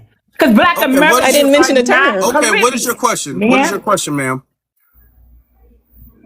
What is your question? What's her ethnic group first? Okay, you're trying to police my thoughts and my opinions. So what I said. What is your ethnic group, ma'am? Ma'am, Before you we contribute. have Can rules. I We continue have rules. talking at some point? You Ma'am, can hold leave on. with your ethnic group. As the host, everybody, we have an order. We set a decorum here. We need to know everybody's ethnic group before we get started. That was a thing earlier today. All right. So we're asking you, this is not because we're picking on you or anything else. Just give us that. Whatever it is, we'll accept that. And then you can ask your question. But we're asking that for context of the situation. All right. Okay, for context, I was born and raised in America. My lineage is Native, Black American, and some Caribbean. Okay. All right. Is that a problem? Like, all I said was No, that it's not a Black. problem, No, ma'am. I'm about to state what my question is now. So, in Okay. the chat, what I stated was Black Americans can be Caribbean because they are quite literally, and I have a lineage there. So that isn't me saying that recent immigrants from Caribbeans are Black Americans. It's not what I was stating. You jumped down my throat and attacked me in the comments for some reason. So what I'm stating is Black Caribbeans can be American, and they can still call themselves Caribbean. If you want to say that they're bi-ethnic, sure, but that's not the term that I was using. I didn't use a term. All I said was that they can be that. So I'm confused on where the I'm a villain is at this Now point. before Okay, so first of all, that's not what you said. hold on. Don't do that. Okay, listen, ma'am. Before we get to breaking all that down, which side of your family is Caribbean? Maternal, Your maternal side. Where at in the Caribbean is your family from? Bohemian, Okay. You were born in America, right? absolutely. Okay. My mother was, my dad was, one of my grandmothers Now, wasn't. you lived with your mother or your father? Both. Both. So they were both in that same household and all that stuff, and you grew up with both different types of They're separated, but I grew up with both. okay. We need to know that context, okay? Because that's very important. Because this reminds me of, and this is a little game, I'm gonna be honest. This is a little game that people have when they're bi-ethnic, like Amanda Seals and them. They'll be Caribbean, and when it's convenient, they'll bring up their Black American side, or I they'll try agree. to fuse it and make it both. Mm-hmm. All right. This is why we state clearly where you're from, where your family lineage is from. Because if you have family lineage that is foreign and you come up here and you're trying to advocate for both sides, you have an elite, and there's nothing It's not wrong. foreign though. No, Aren't we all from the slave trade in Africa and we're dropped off in ma'am, islands? ma'am, no, Absolutely not. hold on, ma'am. Is it not Like, foreign? I'm just Is it wondering. not, hold on. Is it not Not funny. foreign? Do Mm, all Caribbeans see each other as the same ethnicity? if we're saying no, they don't. No, they don't. And you know they don't. You know they don't. You know your mother would be offended if somebody called her Jamaican. You know that. You know your mother's side of the family Haitian. don't identify with Jamaicans or Haitians or any other people in the Caribbean. You know that. I know Caribbeans and I know that. And I'm not Caribbean and I know that. So the whole, aren't we all the same nonsense? That's what gets people to be upset. And you're sitting Okay. up there making it seem like people are villainizing you, but you got to understand you triggering people and you're deliberately It doing shouldn't it. be that triggering because No, no, again, at some you're point in the art antagonizing, ma'am, history, don't talk over the host because you're Shut up, damn. antagonizing people because what's happening right now is that this live, hold on, is triggering you. You're being no, triggered. No, someone jumped down my stop. throat No, because they were no, triggered. no, no, no, no, no. Stop it. You're being triggered. Something said in this live has offended you in your feelings. That's why you were in your feelings in the chat room. That's why you're in your feelings right now. I was being very calm and respectful to you thus Yeah, far. you And were. now you're acting like you don't understand what I'm saying. And No, when I'm not BX was acting. talking, I understand everything you're saying and okay, I Cut agree. okay, him And all off. right then, all Dang. right then. Now, BX was going to finish what she's going to have to say Yeah. So she didn't to the say bi that. ethnic thing. Right. So when I gave her the technical term, but now that she mentioned native along with the other two ancestry, she would technically be multi-ethnic, and that's fine. Right? What's not fine is to blanket her anecdotal experience on everybody else. So if in fact I was educating you, but you refused it because you just want to tether on, right? Because you know the Caribbean don't have nothing popping in real life, right? To be seen as cool, you have to emphasize the Black American, right? But we're tired of that, right? Because Caribbeans have proven not to be trusted allies, right? They don't know how to stand in alliance with us. And the Caribbean are actually harmful to us because they came in and now they're systemically damaging and harming our ethnic group. So yeah, I don't owe you no common courtesy when your people, right, are harming mine. Period. Right? So you're off code. Hold on. You're off code, right? And it took me muting you for you to come up here and get this type of education. Totally, you're multi-ethnic, and that's fine. What's not fine is to say every Black American is Caribbean or could be Caribbean. No, ma'am, you are, and that's fine. But you not like the rest of us. Period. that's false. So I What? identify as a Black American. But I you're not. But you're not. Okay, The hold on. but Yeah, tag you're okay, not already why am I okay, says hold getting on. muted and I'm Okay, being what talked is multi-ethnic. what over? is false? Hold on. You don't use the term bi ethnic. Why not? Why not? What is inaccurate about that term? Because I don't have that great connection like a Nia Long would to going to the Bahamas and visiting their family and having those traditions all the time. Like we have some trickled down traditions, but it's not like a oh I'm full blown Caribbean. Like someone's trying to jump down my throat and say yeah, that's what I'm saying. It's not what I'm saying. So what I But said in let the me chat, ask all you. I did was Let me ask a ask you question in though. the chat honestly, and you're But let telling me me that I ask need you to be though. muted Hold because on. I'm Does spreading that? Hold and on, tethering ma'am. and Wait, shit. Stop. wait, Stop. Damn. like a Stop. question. Stop. Stop. Stop. Stop. Okay. That doesn't erase your lineage from the Caribbean, though. Okay. You're saying that just because you don't feel like you have a super strong connection and a tie to the Caribbean means that that doesn't make you bi ethnic. Yeah, it does. I'm not If saying you it are, doesn't make hold me on, bi no, ethnic. hold I'm saying on, I ma'am. don't Hold on, identify that ma'am. way. Hold on. But whether you do or don't, something about it is the reality of it. You are bi ethnic. So you're Okay. Yeah. lying. What The about Honestly, you same it? walk way, around the lying. same way, hold on. The same way if a black person and a white person had a child and they grew up in the black community, they're still mixed. Okay? They can't say, "Well, no, I'm fully black." You are not. Okay? You are not a fully black American. And now you are identifying as one. You're identifying as a black American. Oh, But hold on. The issue, that's not my issue. My issue is the fact that you're trying to open the door up for the Caribbean with that statement that black Americans can be Caribbean. That's not true. Caribbeans are different from black Americans. I don't know why you would say that. That's an incorrect statement that you tried to so say. we And you're tell, trying to and you're, open the door up. mhm. Hold on. Even though you're claiming that you're not that close to your Caribbean family or your Caribbean lineage, you're still trying to open this pathway up for the Caribbean and the black American to have this fusion with each other. Tethering. So in your You're lying with the example, tethering. can I speak now? In my example, what? In your example, you had said like a white kid and no, a white parent and a black parent made a child, whatever, they're bi, whatever. And so in that example, can we not say that their child is black like the rest of the world does already? we can't say that they're black. I didn't say that. I said that for What you in the to world is say, going on? that their child is not black, or for you to say that you're not a bi-ethnic is incorrect. I never said that. BX tried to So, put words in my here, mouth. no, you're not gonna lie on me From now, this Okay, Babylon. right?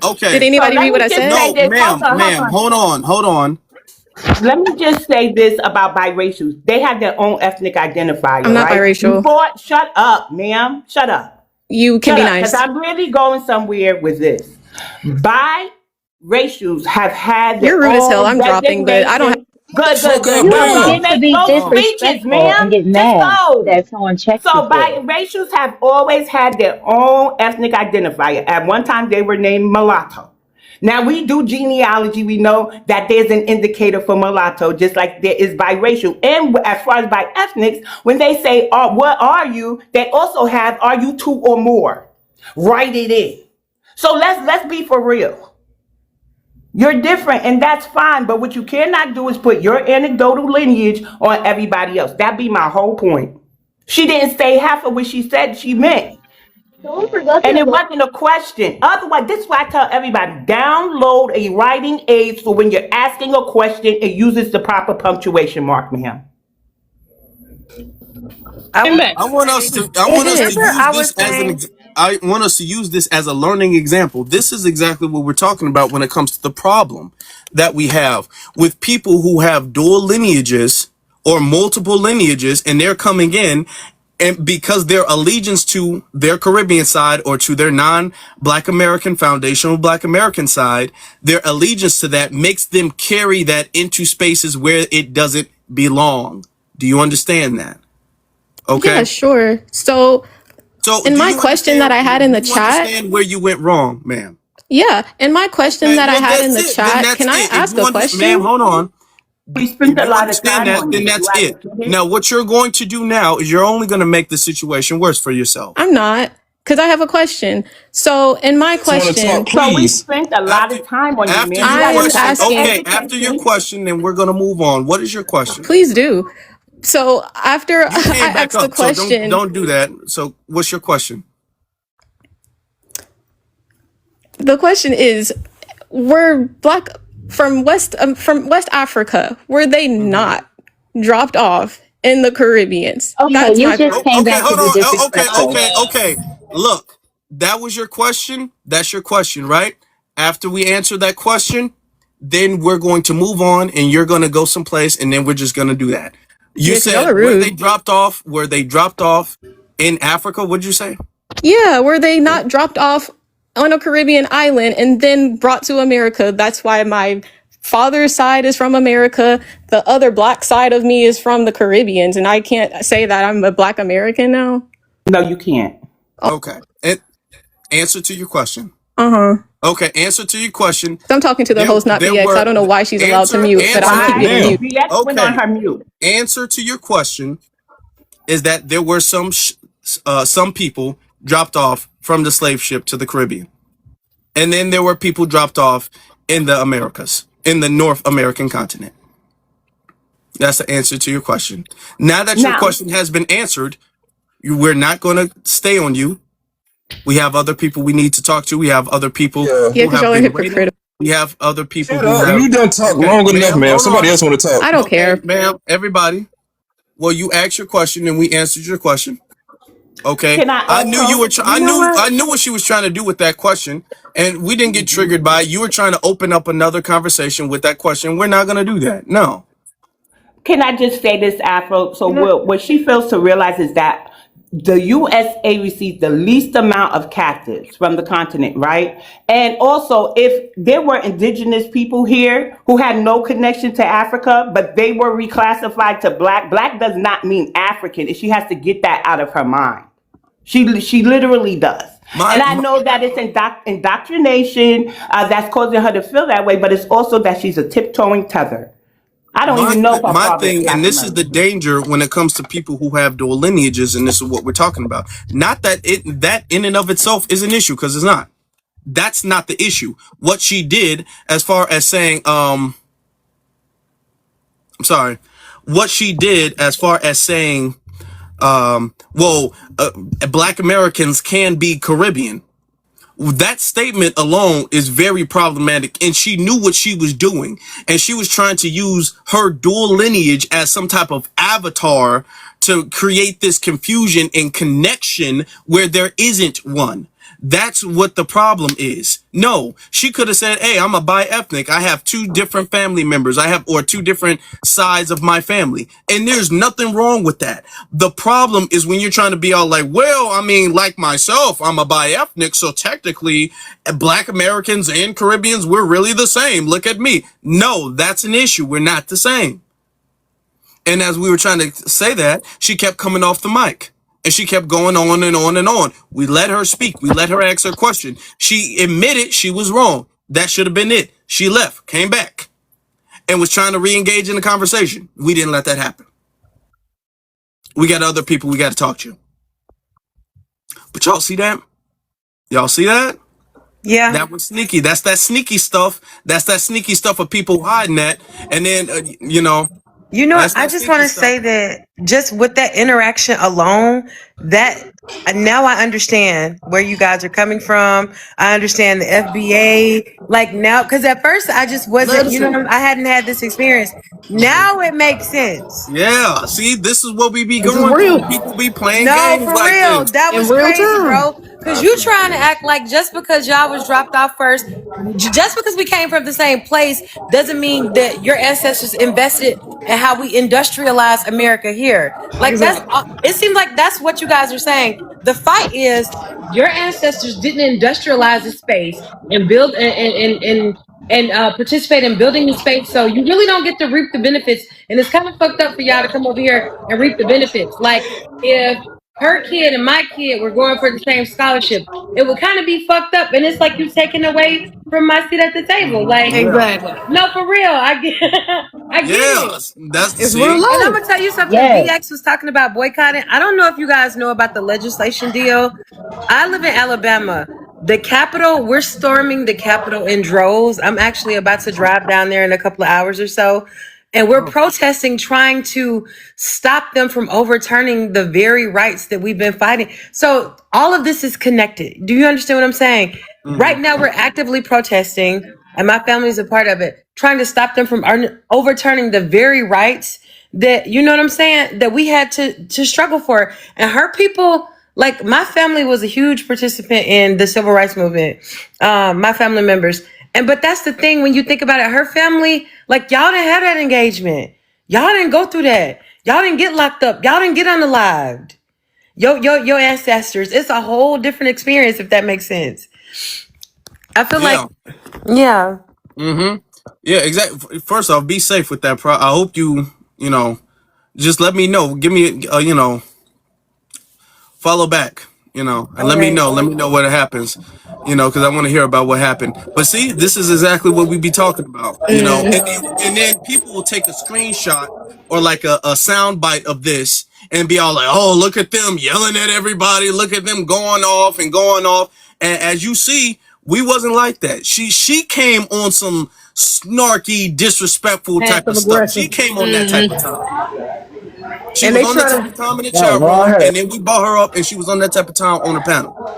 And the You know problem what I'm is gonna these say? bioethnics is you are going to be the new ushers to allow these non-FBAs to tether on to Black Americans because I'm a Black American. Well, what do you mean I can't identify as a Black American? What do you mean I'm still FBA? So they're using that to justify the tether cousins and all this other stuff that she had no attachment to can still come on and identify as Black American. And you say you don't have no you. She said, "Oh yeah, I don't have the direct connection like Leah Long. I can go back to my country." And then, well, apparently, when you acting like it, it's funny that even when they apparently don't have that connection, they still apparently the dual allegiance really ain't that damn dual. They still have a more of allegiance to the other side outside of their Black American side. So this is the problem. I would hope that anybody else that's a bi-ethnic watching sees this because you're a Black American or you're half Black American does not give you the right or justification to allow the tethering to happen. It's just egregious. That's just Because they crazy. not finna be out here on these front lines. That's for sure. They not finna be getting. They already starting to drill people out. And I told my uncle, I said, I'm coming. Like I'm pulling up. You know what I'm saying? And that's crazy because we're still fighting for these rights that y'all being able to take advantage of. I want to say Yeah. this. I'm happy that Miss Santiago, because I can't pronounce the first name, decided to sit on the panel and listen. She didn't come off her mic, and now she's saying, "I get it." So I don't want that to No, for escape real. everybody. Candy also said if we could drop her, but there's somebody named Entity who maybe should come up and be a part of the conversation. He says Black African Caribbean, the white T man is suppressing all of the love. I Oh did boy. comment to him to research the Okay. government and how I'm gonna land right here, Afro, and how the melanated immigrants have been locking us out of government. So yeah, that's a conversation maybe he should have with you Okay. guys. Candy, you want to drop? Yeah, but I just want to say one more thing. I think that this conversation is great, and that lady just proved our point as to why there's so much butthurt about Drewski skit. I love it. So you guys Mm-hmm. keep up the good work. Love and be one, everybody. I'll talk to y'all in All a right. little See you, while. Candy. Bye, Appreciate you. Candy. All All right, right. see you. I'll drop All down right. too. Let's I let's. enjoyed myself. Bye bye. Okay. Thank you. All right. Thank you for joining us. Appreciate that. Entity. Yeah, bro. Before we start, can I get your ethnicity Yeah, before we for continue? sure, for sure. I'm Nigerian and British, so I'm defo for Oh, okay. the Druski British actor skit. I'm You here really for it. felt some type of way, huh? Nah, not even. I understand Okay. where All you right. guys are coming from. Where do you live now, though? UK Okay, only. you're in the UK. All right. Yeah. No, I definitely feel where you guys are coming from. It's very important to own what you have, own the history, own the heritage, own what has been built from your own descendants. It's very important. It's very important to stand out and make sure that it's not, taken away. So I definitely get the whole actor situation where, of course, you want your own to act for particular roles. I'm just using that as an example. So I feel the importance of heritage, the importance to have that identity, self-identity, fight for your own. So I'm totally with that. I'm totally with that. The only issue is that when it comes to division, I feel like as a whole, we're better united than divided. What Okay, has it okay. done All for right, Black okay, Americans? okay. We're better united than divided. So you're saying we're divided now. Have we, right? Now, I feel as though when it comes to the case of, oh, because he African, or because he, so and so, then they're like this. So, and for the most part, there probably are situations where some Africans might feel away, or some Africans might, you know, act a bit shady. So Mm-hmm. that definitely probably exists from both sides, But I just feel as though when it comes to racism, when it comes to suppression, when they see that skin, they're against all of us. They're All suppressing right. all of us. Give me briefly your definition of us being divided. What does that mean to you? How are we divided exactly? I feel when it comes to especially when I come on TikTok, when I come on socials, I'm just seeing the division. That, oh, you ain't us, we ain't them, we're different. And yeah, there are some differences, but there's a lot of similarities as well.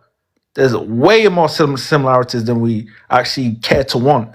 And we focus more on the differences more than the similarities. And you feel like that's us being divisive in division. Do you feel like that is necessary to specify the difference? You don't I think feel that's like necessary for us to no, do no, no. that? The reason why it's necessary is because it's necessary to specify the difference because you guys have got culture that I don't have, Okay. and I've got So culture that so thank you for acknowledging that. And then if we have culture that you all don't have, yeah. then why is specifying that there is a difference between our cultures and our communities? Why is that a divisive or thing to say? Or why is that an issue? Because it is divisive, but why is that an issue? Why is that a problem? Because I feel as though at times when I feel when we focus too more on that than the bigger issue, that's when it becomes a problem. Because I feel like there's bigger issues per se. I And you don't feel feel like like we're focusing too much on that? I just feel like Africans going against Black Americans is not an issue compared to what the white man is doing to the whole of us or what they've been doing for generations. That's all I'm saying. I feel like Okay, there's now a here's lot the we could thing. put. Yeah. Okay. All right. You feel like the Africans going against that. So you're telling us that we need to focus on the bigger issue, right? No, let me not say you shouldn't focus on this. I'm just saying there's a way more issue that we need to put more anger on than having anger towards ourselves. Anytime I see there's anger towards ourselves, I just see us all falling. When I Who's see that, angry? Okay. Who's? Yeah. I'm not angry at myself. Who's no, angry? We're not I don't angry. even mean you specifically. I just mean the division, whether that's Africans, if it's us. I don't even like to say Okay, us now here's the because okay, even but now I'll let Bro, you he's speak. all And over I'm the asking place. you all of these questions yeah. because when I ask you, we're divided. You say yes. I say okay. How are we divided? Well, we're emphasizing the difference between us. Is that true? You say yes. I say, well, that a problem? You say, well, when we do it too much, are we doing it too much? Well, not really. Like you're not saying Okay, it, you're I'll not make it clear. landing. And I'll this is make the it clear. problem. Hold Because I on. want to say There was something. something, hold on. Gone. There was something that was said that bothers you. And then when you come up and you start really articulating it, it's like, Right. actually, no, we're not doing nothing wrong. There's nothing wrong with what we're doing. What we're doing is actually solving an issue. Do you understand that, right? We're solving a problem. Can I? And just because the people causing the problem may not be European does not mean that this is not a problem from Europeans or influenced and managed by Europeans. You understand that? Okay. Do Now, you it's an feel issue gone? you acknowledge. You acknowledge that, yeah, there's nothing wrong with specifying where you're from. There's nothing wrong Right. with that. I said, okay, so what's the problem? The problem is y'all definition of unity is you all being able to have this universal lineage at your Right. convenience. That is what y'all definition of unity means. Y'all definition of unity means we shouldn't say nothing about y'all. That's what y'all No, I don't definition believe of that. Period. unity means. I'm not talking about you in particular, but Right. Right. when people come up and talk about unity, and you Right. ask them, okay, well, what do y'all want with unity? Y'all don't really want us to be on the same page. Y'all want us to ignore what y'all be doing. Okay. Okay. Okay, Okay. and ignore problematic behavior. You're in the UK and you're talking about what's going on in America and how we need to be more unified in America. That's because certain things that are said here is kind of bothering you.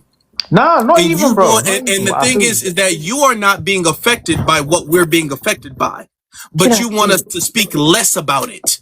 No, Okay. not even that. Not even that. I Okay, not even that. But I feel what you're that is saying. what you said, though. That's what you said. No, because Plane, damn. what I'm trying to say is not that it's affecting me, but I don't know. Don't you guys feel the racism from the white man a lot more? Don't you guys I feel that do, he but can I speak? Can I say something, go please? Let go? me I'll go. speak because I'm tired of hearing him talk. I just want to. Can I address what he's saying? Go ahead. Um, I just spoke about this earlier, right? When I first came in, like this idea of unity in theory sounds good. However, and I'm not against solidarity. But you keep talking about there are some differences and there are some similarities. Yeah, this is, we might have the similarity of being from the same place, but we have the difference is the history. The entire history is different, right? And we have our own set of struggles. I just feel like I have this lived history personally and this attachment to a struggle. You know what I'm saying? I'm from the South. I don't know if you're familiar with the South in the Yeah, States. But for many black people, black Americans, this is not like just some type of abstract thing. You know what I'm saying? This is yeah. ancestral for me. This is historical and cultural. And I just feel like it's deeply, deeply personal. And you guys, that's why you guys can speak so lightly about it because you don't get it. And when I say I'm willing to drive to Montgomery over redistricting, and we just got representation in 2024 and they're trying to take it away. I'm speaking from this lineage that's tied directly to the civil rights movement, Right, voter suppression, segregation, and right. just generations of people who fought and unalived in Alabama over representation and trying to have some type of political power. Do you understand what I'm saying? And that's what creates this different, it's like a different emotional investment. Right. It's almost like and I'm not trying to insult you, but it's No, just no, no. it's just like I have a friend that grew up in the UK. And it's just like for you guys, it's almost like a costume. You know what I'm saying? Come on. Sometimes when we talk about unity, you guys can kind of flatten these differences and act as though every group carries the same historical relationship to these Right. issues when they just don't. And All here, right. No, I Let's. feel you. I just feel like History shapes response, and heritage shapes this urgency. Like, I feel this urgent feeling to go down there and pull up. And that doesn't mean nobody else cares. I'm not saying that you don't care. You guys can care from a distance. It just means some communities are responding from like wounds and histories that are uniquely tied to this Truly, land and truly. our battles. I Oh, feel you. No, I feel you. Yeah, But I you got know when something you to say say. you take offense, that was I just your. want to reply to that. You know when you say you take offense, is the offense not more to, not us really, but it's No, it's to you. It's to you. but, but She why? don't even have But to why answer though? that. I kind of want to move this along No, because that no. both Cause sides he have need to land his plane. don't I want to say something. don't even like did it escape us that he said it both sides, that narrative there? How is it both sides between black Americans and the diasporans, right, when they migrate to our place and displace us? He's an African Brit, right, all up in our business, so we got that element going on too. What he's witnessing is a response to the disrespect of our ancestors and us, and the disrespect now is systemic. We're realizing that they've locked us out of key industries, and this isn't only to the Africans, it's to the Latinos and the Caribbean too. Like, we're tired, and so you poke the bear, and now you want to play victim and say both sides because you get your feelings hurt when we get to roasting y'all, and that's the nicest thing we could do to y'all. After all the disrespect, Nigerians sold some of their own people, and we got a Nigerian up here out of all people talking about both sides. If we want to solve the problem, we got to go to the root cause, and the root cause are the Africans that got into bed with the Europeans. Y'all weren't warriors enough to fight back. You sold away your greatest commodity and then want to come over here and ride our coattails while simultaneously disrespecting us. We're tired. Tired. Don't say both sides of a narrative to me unless you're willing to take accountability for all the people you sold from the continent. Period. EJ, you wanted to add something, and then we're Yeah, gonna get to the new speakers. I definitely wanted to add something because I'm tired of hearing these dudes talk about it's both sides. We have been helpful to these people, every group of people that you could think of on the face of this earth, and these people have shown us their backsides. They've been disingenuous, they've been divisive, they've been everything that they say that foundational black Americans have been. It is the year 2026. The time for delineation is here, and I don't care how mad these people get. We don't need to show no unity to a majority of these people. I would rather see them do that for themselves and their people in their homeland, especially if you coming from a place like Nigeria, probably one of the most woot places on the continent of Africa. I'm gonna try to say less because I don't want to get a violation, because you know how TikTok is. These people are not handling their business, let alone trying to get in tune with the internal conflicts in their homeland. Dude, don't come on this panel and try to ask us crazy questions. We've been asked this hundreds, if not thousands of times over the past couple of years. Don't interrupt me, dude. I'm talking. I don't need to hear you babble. The moral of the story is we're tired of explaining stuff to y'all people. I suggest you in the UK get in tune and in touch with your people while y'all keep having internal conflicts with different groups of people over there in your homeland, and go back and help your people in Nigeria. Matter of fact, get your stuff together on the continent, because BX clearly explained what we're going through right now, not only with the YT people, but with people that has the same skin color as us, but don't even have the same mindset or even have the fight or the will to go handle their business in their homeland. So this is gonna be the last time I ever talk to you, because I already done blocked you, because it is what it is, bro. You either gonna get it or just going on about your business. Really, to tell you the truth, I really don't want to even have you in the panel, like really talking or trying to give you an opinion about black Americans coming together with, especially people from Nigeria, when y'all can't even get y'all stuff together with the whole tribalism and the whole BS that y'all got going on in y'all homeland. So with that being said, I'll land my plane. All right, all right. We're gonna move on. What we're gonna do, because there's people in the queue, there's a decent amount of people in the queue, so we're gonna just pick names and we're gonna just cycle people through real quick, I so we think. can get to Am everybody. I next? Anaya wants to come back up if not Let I me already. was see. here before him. I was here before him. No, you weren't Sojourn, one next. minute. No, the next person was the Teflon Sean, and then we're gonna go to Sojourn, and then you. The Teflon Sean, you can go ahead. And if y'all got to be quick. If y'all take a while to unmute yourself, y'all just gonna get dropped. It's just gonna be that. The Teflon Sean. Last try. All right, you have a good day. Go ahead, sir. Hi. Yeah. So I just want to say I'm Black British. I'm here in good faith. My ethnicity is Caribbean on my mom's side. My dad's actually African American, but I was raised in the UK. I'll give my opinion on. Can I ask you? You were born and raised in the UK. Yeah, I was born and raised in UK. My mom and dad, they met in a city called Birmingham. But my dad's actually from Texas. His descendants are from Louisiana. Believe it or not. You don't have to believe that though. I don't feel like people are going to believe me Okay, for all some right. reason. Okay, all right. Yeah. But I'll just give my opinion on the skit and the surrounding controversy or whatever. I understand why a lot of African Americans are pissed off. Excuse my If language. you could refer to us as Black Americans or foundational Black Americans, Yeah, we're good with foundational it. Black Americans. Yeah, Yes. I get it. So here, I never, people used to say, oh, the talented guy gets a job and whatever. But then if you actually look at the numbers, right, there's 1.9 million Black Brits and there's like 50 million foundational Black Americans, right?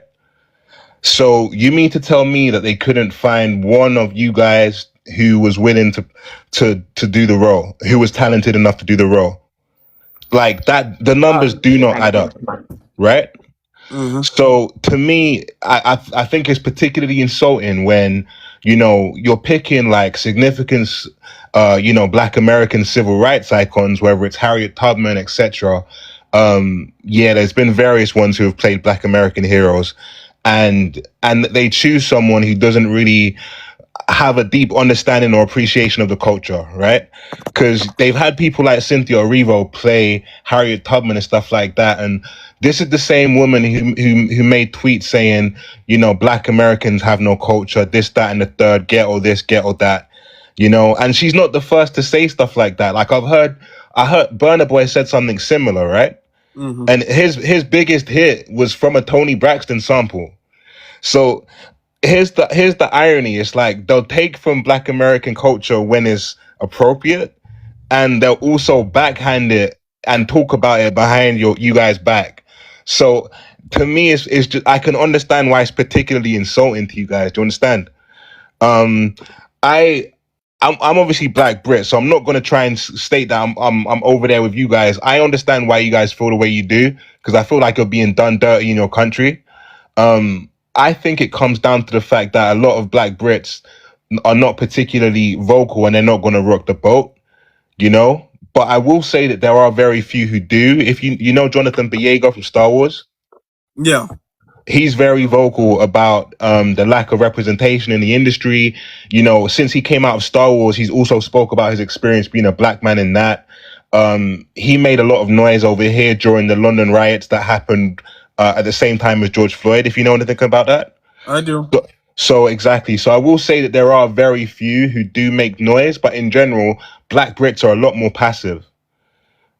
Even right now, we've just had like an election, right? You'll be surprised at the amount of Nigerian politicians, right, who have been in the Reform Party, which is like, it's a party that wants to kick all the immigrants out.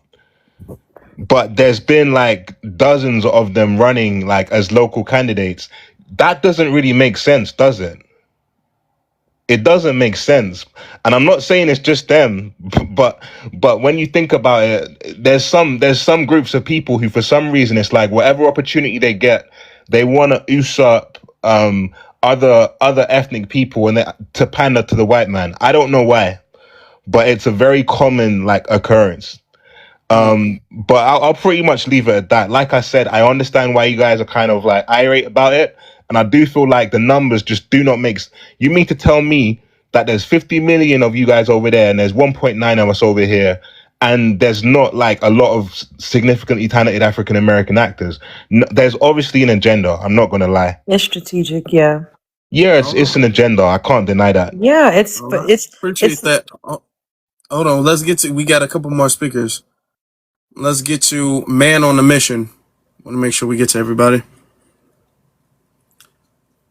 Man on a Mission. Yeah. What's up? What's going on? Yeah, so I'm almost similar to him. I'm Nigerian, British, but I'm living in the US and I'm a American citizen actually.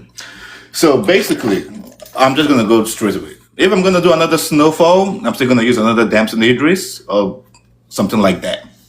Because again, you people talk about these movies like it's a thriller or it's like a love story. These are drug infested stories. These are stories that are gritty. These are stories that It on TikTok. You can't say are drugs on TikTok. You okay. gotta substitute that But by this saying substance or hard candy or substance, something this like is that. Yeah. substance stories. This are not good stories. And the worst part of it, these stories they haven't gone away. They're still right here in my city till today, till right now. It's Okay. still the reality. So my point is, if you're gonna make a movie and if you're gonna play, you want people to watch it. You can't get somebody from that same environment. It just wouldn't work. The you need somebody from outside of it who's gonna understand it enough, but it's not gonna be as in your face as it really is because this is real life. These Rick Ross guys, you guys are talking about this men are like entrepreneurs or like Jeff Bezos. These are mass unalivers. These are not great stories, and you guys are trying to claim or cling or whatever. Yeah, I What are understand you it's talking about? the I snowfall. know where you You, getting if at. I know what you're getting at. yeah, if you're smart, you're gonna get me. I even want to talk to this EJ, whatever. You're trying to. Who wants to talk to you? You're not important. Dude, why are Do you you? Give getting me a point offended, before I You're yo? not roast Why you, you man. important. hold on, y'all. Let me Y'all land saw my how Can I plane. ask easily you a he got simple question? offended by EJ saying what he Let was it talking roast. You better about. shut up. Go ahead. Go I'm not even ahead. gonna curse you because you're not on my level. But the Man, point shut is, up and get to your point. yeah. Keep yeah. So my point is, he's not important. You're saying, oh, don't talk to me. I don't want to talk. Man, don't You don't talk to have me no any more, you right. dirtbag. Shut No, your ass stop. This up. ain't gonna be that. Come on. They're already taking away your rights right in front of you. You're still alive. You're a grown man. Trump is taking away your right in front of you. You're Nigga, talking you come about from damn Okay, Nigeria. You Idris. okay. talk about some rights. Be quiet. You Wow. right. Okay. That's all. Basically, what I'm saying is, you are a grown man that doesn't have the power you want to have, Mm, and it's taken right in front of you, and you're talking mm, about Damson Idris and whatever, which is true. But the point is, even if right now I want to make those same movies, I'm still gonna need a Damson Idris to play the role because, like I said again, he has the education, he has the empathy to not be in it, play it because it's real mm, life and you want to sell. mm. If I right now go to the ghetto right now and say, okay, pick Hold a on. Let him real talk. Rick Let him Ross, talk. let me talk. Let Okay. Roach If I talk. go right now to the ghetto to pick a real Rick Ross, it wouldn't sell because he wouldn't even be able to understand what he is in the machine. He will call himself a G boy. He'll call himself a D boy. He'll call himself a gang guy. It's too Afro. He will Thank you for do this, brother. whatever, That's but what he they wouldn't do. be able to sell that movie because he Okay. doesn't even know what it is. The white man make you if the whole market was set up by the white man anyway. So like you don't even know what you're arguing about. This a clandestine operation being operated in your own environment, and you're arguing about them like they're love stories, like they're thriller stories, this is death stories. I Okay. will All shut up. right. Say that I need to think we tell them you got your gotta watch point. what you We say, got your man. Yeah. point. We got your point. We got All your right. point. Just You see if you're what smart, They happens? join you my can talk. That's brother. Yeah. enough. That's enough. We got your point. We got your point. Y'all see what happens when you let them talk? You start to see how they really think. Because there's an anti-black American bias. People don't like foundational black Americans. And that bias, if you let them talk long enough, it will start spewing out, spewing out, spewing out. Okay. We don't know what to think. We don't know. We pretty much everybody in the hood is dumb, don't have no type of identity of who they are. We don't know who. I'm just let him talk and he gonna tell it. He's gonna say what he really thinks. And the sad part about this is that he's not the only one. A lot of them think this way. And yet the white man that you're complaining about, he will sit up there and look at you and be like, that's a good one. That's a good Negro right Answer me, there. please. Accent. That's He's a from good Answer one. me. Nigeria. I Answer like me. him. Don't play around. Just answer. These are the type of Shut up. people Be who quiet. will sit up there and enter a job and then a month later get a promotion above you. All right. And you're wondering, how did that happen? It's not because of hard work. It's not because of merit. It's because of kiss asses like that. This is what we're talking about. This is that Cynthia Erivo energy we're talking about. That's That unreal. disdain he has. A lot of these black Brits are That triggered shit clearly. is crazy. That man came up here and Especially said he these wasn't on. Nigerians. He said EJ wasn't on his level, and this nigga ain't got nothing but a military career. That man is out of his mind, delusional. Mm-hmm. That's crazy. Can you answer me? You all have just been Now, emotional. hold on, hold Answer on. I me. want to stop going back to entity. Now, you was talking about unity. I'm not trying to dish you, but I want you to see Right. something since you're still on the panel. Since you Yeah. were talking about unity, this is what we're talking about. No, I feel Okay. you. I feel you. I feel you Now, with that. I all feel you right. with that. See, this is what we're talking I about. feel you. We're forced to unify with people who clearly have this level of disdain to enter into our country. He's not even in his own country. He's not close to his own country, but to enter into our country with this level of disdain and vitriol and condescension. It's not a good look. It's not a good look. I Yeah, personally yeah, that's don't what Nigerian we're have people that talking look look. about. bad. But before we go there, EJ, how do you feel? I feel that he's Since making he his was so Nigerian very people rude look to bad you, by I coming up gotta here let you with go this. ahead and say something. Yeah, thank you, brother. I think this Nigerian entity down here on the middle left-handed corner, he's making his Nigerian people look bad, not only by them building unlimited amount of white Jesus statues, or should I say YT Jesus statues. He clearly just came here to show his you know what to the YT man. Sir, you come from Nigeria. Y'all ain't fighting the YT man like that, and you have the nerve to come over here to talk about the trials and tribulations that black Americans have been through. This is light work compared to the travesty and the devastation that has been going on in Nigeria since the beginning of time. And don't forget, y'all, brothers and sisters, for those who don't know, a YT woman named their country. No wonder they got all those YT statues up there. The YT man or the YT woman named them. A YT woman named y'all country. So we already know that the Berlin Conference was very effective when it comes to their tiny brains and their tribalistic ways. It has clearly shown them that they will do anything, and I do mean anything, to side with the YT and be disingenuous and be xenophobic to the black Americans, the foundational black American family who have paved the way for these people to even have a right, not a privilege, to come to the United States of America. Sir, I will give you $5 right now. There's probably enough money for you to, get you a ticket to go back home. I will give you $5 right now for you to go back home and to help your Nigerian people, instead of worrying about somebody like the real Rick Ross, who was out here getting it how he lived. Yeah, he made some mistakes just like everybody else when they in poverty, when they don't have anything else better to do.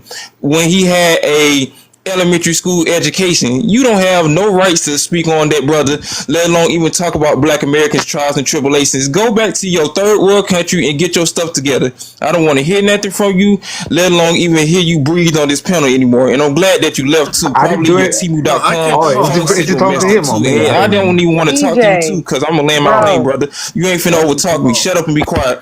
The moral of the EJ, come Relax. story into is, Chill. brothers and somebody. sisters, is delineate from these people, because we can clearly see that these Africans, definitely Nigerians, ain't about that life. They can't even show unity in their homeland, let alone unity towards other groups of people that look like them on the continent. How the heck you gonna try to show unity and try to align with the strongest black people on the face of the earth when y'all can't even get y'all village or y'all tribalism or even the damn Chinese out of y'all damn countries, the Europeans or these other entities out of y'all homeland? Before y'all come up here and speak, get your stuff together Prince, in Nigeria, and then we can come back and maybe do something. But at the end of the day, shut the heck up and be quiet when grown folks is talking, and I'll land my plane. oh, you All ate with right. that EJ, and All you right. coming up here The, in the your the base issue I'm language having with with this is Prince. that Hold on, hold on, hold why on. we Let's got to get roast to. each other? I don't understand. Why? Hold on. Why we got to roast each other? Who started Yeah. the roasting? Who Hey, started not it? me. Hey, if that man spoke, he don't speak for me. I'm just saying we can't be out here roasting each other, Okay, what do saying you Yeah, got to do say oh about what he whatever said? I What do you want got to say? to. What do you have to say about what he said? what EJ saying. No, what he said. Man Oh on a no, mission. What do what you have to he say? said. I feel like anybody that talks down to anybody is wrong. Simple. You And No, telling me what to do? I can Okay, roast so Let me anybody I say want something to. before I Nah, drop. yo, you see, you're Can I you say talking keep about. going something? Hold off. on, hold on, EJ, hold I'm not on. even talking about EJ. Okay, you're EJ, talking about. So We okay, were talking about That's the why you other don't need to be a yeah. part of the So the that's conversation. snowfall guy. why you need to be addressing your black Brits that you was advocating for, But that's because not clearly everybody, they are the bro. reason. They are But the why are reason you why people don't want generalizing to people? unify with nobody. Yeah, host. Let me say something before I You drop. the one who need to be addressing them. They're the ones who need to be addressed, not Right. Nah, us. that's what I All was right, trying to talk about. I was trying to but talk let's about that get to the man. next speaker. Let's get to the No. next speaker. Host, We're can I gonna say get something before I drop real quick? hold before you drop. You got 30 Yeah. seconds. So the funny thing about him though is, so he's in America now. He's talking about you guys ghettos and stuff. We Mm-hmm. know that Nigeria's got some of the maddest ghettos on this planet. Like when Speed went over there, everybody's big grown men are begging Speed for money, bro. Like I don't get the hypocrisy. It's like your mind's not really working right, is it? Because your Nigeria is one of the maddest ghettos in Africa, blood. Like it's ironically it's the richest country in Africa, but there's so many crooks over there. They're so corrupt that there's like 1% who have money and the rest of them are dirt poor, bro. So I don't get the hypocrisy and the funny thing about them people is they'll come over to America, they'll make a little bit of money. I don't know what happened to your microphone. Sorry, no, they'll even accept awards from like the like black awards and stuff like that, and they'll pretend that they're there with you guys and shit. And then they secretly they think that they're better than you. Like I can't stand for any of that, so I'm gonna call it out. And he's not a black Brit, by the way. He's just straight Nigerian, stealth hating coon. But that's me done anyway. Let me say this. Let me say, I scroll on TikTok and I be seeing lives, and there's like a bunch of African kids all in the camera and everything like that, and they panhandling, begging for One money. game, Afro. One game, please. When people, yeah, they do it all the time. One game, brother, please, one game. And then they sit up. I'm seeing them. They're on live, and they go every single day, and it's a whole bunch of them standing up, and they sit up there begging people to send donations and stuff like that. And when they do, they be like, thank you, sir. And Got listen, no showdowns here's needed. the thing. I don't make fun of. I'm not that type of person who would make fun of a child. I don't make fun of children, but I got to call it out that you don't see black American children doing that. You don't. I'm talking about, you can go to the poorest place in Chicago. You can go to the poorest place in LA. You can go to the poorest place in Atlanta. You can go to the poorest place in America. You're not going to see a whole bunch of black American kids sitting up there like, please, somebody send me a galaxy. Please, I beg you, please. You don't see us doing that. We'll be outside selling Gatorades and water bottles before the end of the day, before we do that. Okay? Black people are trapped before that happened. Well, you want to talk about Rick Ross and everything like that. At least he wasn't begging. He found a way to get it. He wasn't begging. See, y'all be begging. Y'all want to talk on Rick or Freeway Rick. Y'all want to talk on him. Look, y'all should be looking up to him. If anything, y'all need to be looking up to him. He found a way to get it out the mud. Unlike y'all, I'm just saying. With it, look, we don't do that. We don't do that. We find a way to get it. We don't do all that stuff y'all be doing. Let me get to, I appreciate your patience. Let me get to Maine.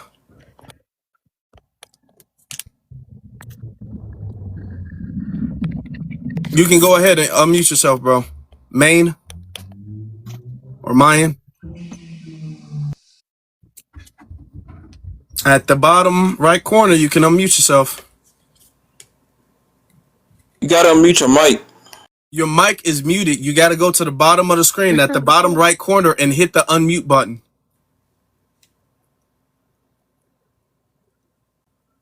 Okay. All right.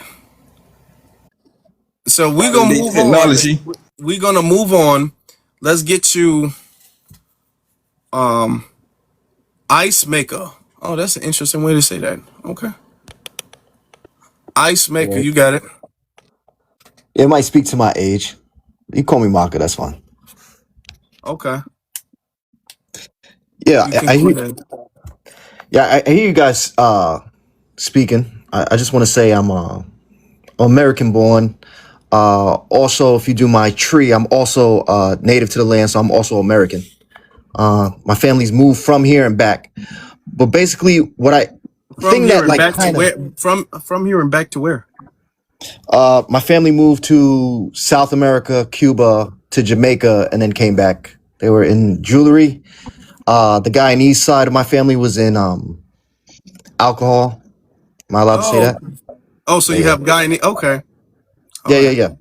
I'm super Notice mixed. that It I doesn't had get to more mixed than follow that. up with. Notice I had to follow up for you to convey that. I just noticed that. Yeah, yeah, yeah. So, That you didn't let that you didn't say that in your opening statement. I had to follow up, give you a follow up question to find out you have Guyanese family. But okay, that's not a problem. But I'm just noticing that. yeah, so my Guyanese side also portrays to the Portuguese. Like it goes deep. It goes to the Portuguese side that moved over Okay, One to minute, okay, one minute, all one right, Guyana. all minute, right, all one right, minute. all right, all right. Afro, can I just say this to the young man? Multi-ethnic works. Multi-ethnic is a good term because you're trying to blanket yourself as if you're foundational to this country and you obviously have some Caribbean and not some Portuguese ancestry. That's not a Black American. Okay, so Multi-ethnic my work. I did an actual family tree. My It cousin and myself. doesn't, And sir. hold on, Uh-huh. I'm about to tell you. I'm about to just answer something real quick for you. So more than 30% of my background is indigenous to this land. So when Okay, people, one moment. When you say indigenous to what land? Because you know the Caribbean are running around. Hold on, are running around here talking about the Americas, right? So here's the case: do you have direct ancestry to an 1870 USA census? I don't want to hear this land, mainland, or the Americas.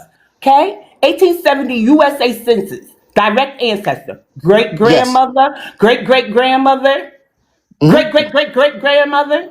yes. So my lineage portrays all the way back to the Shinnecock tribe in upstate New York. My percentage is over 30% Native American. That's not only including Wait, that when you tribe. say percentage, do you mean DNA test? Yeah. Yes. Okay, so that's not admissible in anything we're going to do. You have to go to paperwork. Genealogy is paperwork. DNA testing is something else, and it allows the tethers to tether on. Sir, if you're multi-ethnic, please say that. I mean, I don't even understand I why we mean, got to yeah, talk we could about have moved past percentages. this point. We could have moved past this But point by I don't now. Look, understand Afro, what if she's I could, saying if I because could, can my just butt family in real quick, 2 seconds, also Afro. If I could believe butt in that Family, real we're if they quick. from don't mark America. an 1870 census, you ain't getting nothing that we're fighting for. You shouldn't even have a voice in our spaces. We are allowing a courtesy conversation, sir. Multi-ethnic works. It cuts Before out I all this leave this land, you'll rigmarole. leave this land before I leave All this right, land. hold on, Afro. Can I Okay, butt? Can yeah, I butt in real quick, But I'm Afro? If you don't connected yeah, to mind. That's yeah, land, yeah. crazy. Marshall. Let's, yeah, That's You're Yeah, yeah. no, connected to crazy. I'm 2 nothing. seconds. No, I'm But two a hope seconds. and a I just dream. want to say this real quick. The gentleman is not being honest. The Shinnecock is not in upstate. The Shinnecock is in Long Island, New York. It's not upstate, right? So this is how you can catch them in a lie. They don't even know exactly where the tribe they claiming is from. Bro, I am So from Long Island. What are you talking you about? I'm said from New York. You said you said upstate. hold on, That's slow not down. You said upstate. The Shinnecock, tribe upstate New stems York, from sir. Long Island up to step. That's not upstate. Do It's you what want me he's to give saying. you? It's not upstate, sir. You're talking to two foundational Black Americans from New York and American Indian. Sorry, foundational. You You good? are wrong. Long Island is not That brother upstate. Tim's was And too don't tight. give him the answer of where it really is, Marshall, because there's going to be some other My fool bad. behind him. Yeah, Thank you. he can Google search the answer. His do rag was too tight. First off, y'all notice how I had. First off, we let people listen. Y'all don't have to hide nothing. We let people speak if they have different lineages. That's fine. We let other people speak. They not even living in America. They in the UK. Okay, cool. Y'all sitting up there trying to hide it and stuff like that. That just shows a lot of your character or lack thereof. There was no, I'm more like, there was no need to, you could have been transparent and we could have got on to the conversation. And I had to ask, notice that I said, the follow-up question, cause you like, yeah, I was born here and my family's indigenous here, but we moved back and forth. You moved back and forth. What does that mean? Oh yeah, to Grenada and, the Caribbean and all that. I'm like, oh. Notice how you weren't going to say that the first time. Notice how I had to ask you and have this interrogation thing in order for you to convey that because they hide certain aspects of their family. He wasn't gonna say that if you didn't bring that the up brother Afro. He was gonna Yeah. duck and hide it like child support payments. He wasn't gonna bring none of that crap up, and hopefully he can get his Timbs untied while he was coming over here trying to cosplay. And I'm glad that the NYC family is up here regulating these entities when it comes to trying to falsify our foundational Black American lineage. Yeah. Let me see. My Maine. the tables have turned. You can Yeah, hear Maine. Are you know how to unmute yourself now? Are you good? me? Yeah, I'm unmuted. Can you hear me? Yeah, I hear you. A little low, but I can hear you. Okay, let me turn it up. Okay, I turned it up a little more. Mm, just try to speak loudly, but I can hear you. I want everybody to hear you. It's like one of the things that I deal in is like structural facts and historical origins, especially when it comes through like black folk in general, like our origins. Okay, we know Scotland and England, they warred for a long time. But when they came together, that made Great Britain. And then Wales, England, England and Scotland came together, and then they went at Wales. They forced Wales to come into it. Then from Wales, you got Northern Ireland and you got Southern Ireland. But Ireland was a whole continent. So Scotland, England came together. They took Wales, then they took Ireland. They warred in Ireland, and they split it up and it became Northern Ireland and Southern Ireland. Now, Northern Ireland, Southern Ireland, Scotland, England, Wales, Italy, Rome, Spain. Mm, These are the colonizers of Africa. These are the colonizers. Okay, let's say Scotland, England, Wales, Scotland, England, Wales made up Great Britain. They made up Great Britain. The 13 colonies was owned by Great Britain. Then the Revolutionary War. When America broke loose from the motherland, America started developing its own mentality. Because at first, and by the motherland, you mean Great Britain? right, Oh, all right. Okay. all of those little they I've never heard anybody refer to Great Britain as the motherland. No, that's interesting. I've England. never, I Okay, never no, noticed that neither. okay, I've never heard of anybody do it. Okay, Hey, what part I'm of listening. what part I'm of listening. Detroit you I'm from? listening. I'm not. I'm listening to what you got to say, though. I'm He listening to what you said got to Great say. Britain, the motherland. I call it Great Britain. Hold on, this is why I call it Great Britain. It's Okay. because Scotland, England, and Wales make up Great Britain. And the people then, when they came together, they was the Brit or they was British if they wasn't from England. But England, Sound like more science temple Hold talk. on. Let's let him go. Let's let him go. no, brother, hold on, wait a minute. Like I say, I deal in origins and structural facts of history. So everything that I'm saying is not an opinion. It's not a belief. It's not what I think. It needs to be investigated. So listen, Great Britain, meaning England, Scotland, Ireland, and Wales. Mm-hmm. They owned the 13 colonies. Now remember, when they was doing all of this, they was still over there in Africa, colonizing Africa, and they had control over the Navy. So they was over here in the Americas or North Americas on this shore. So the mentality they had was the same. The thing that the Africans and the African Americans and a lot of Africans don't speak on this, and a lot of African Americans that's well studied, they understand this. Divide us is diversity, our ethics, our mores, our customs, our traditions, our rituals.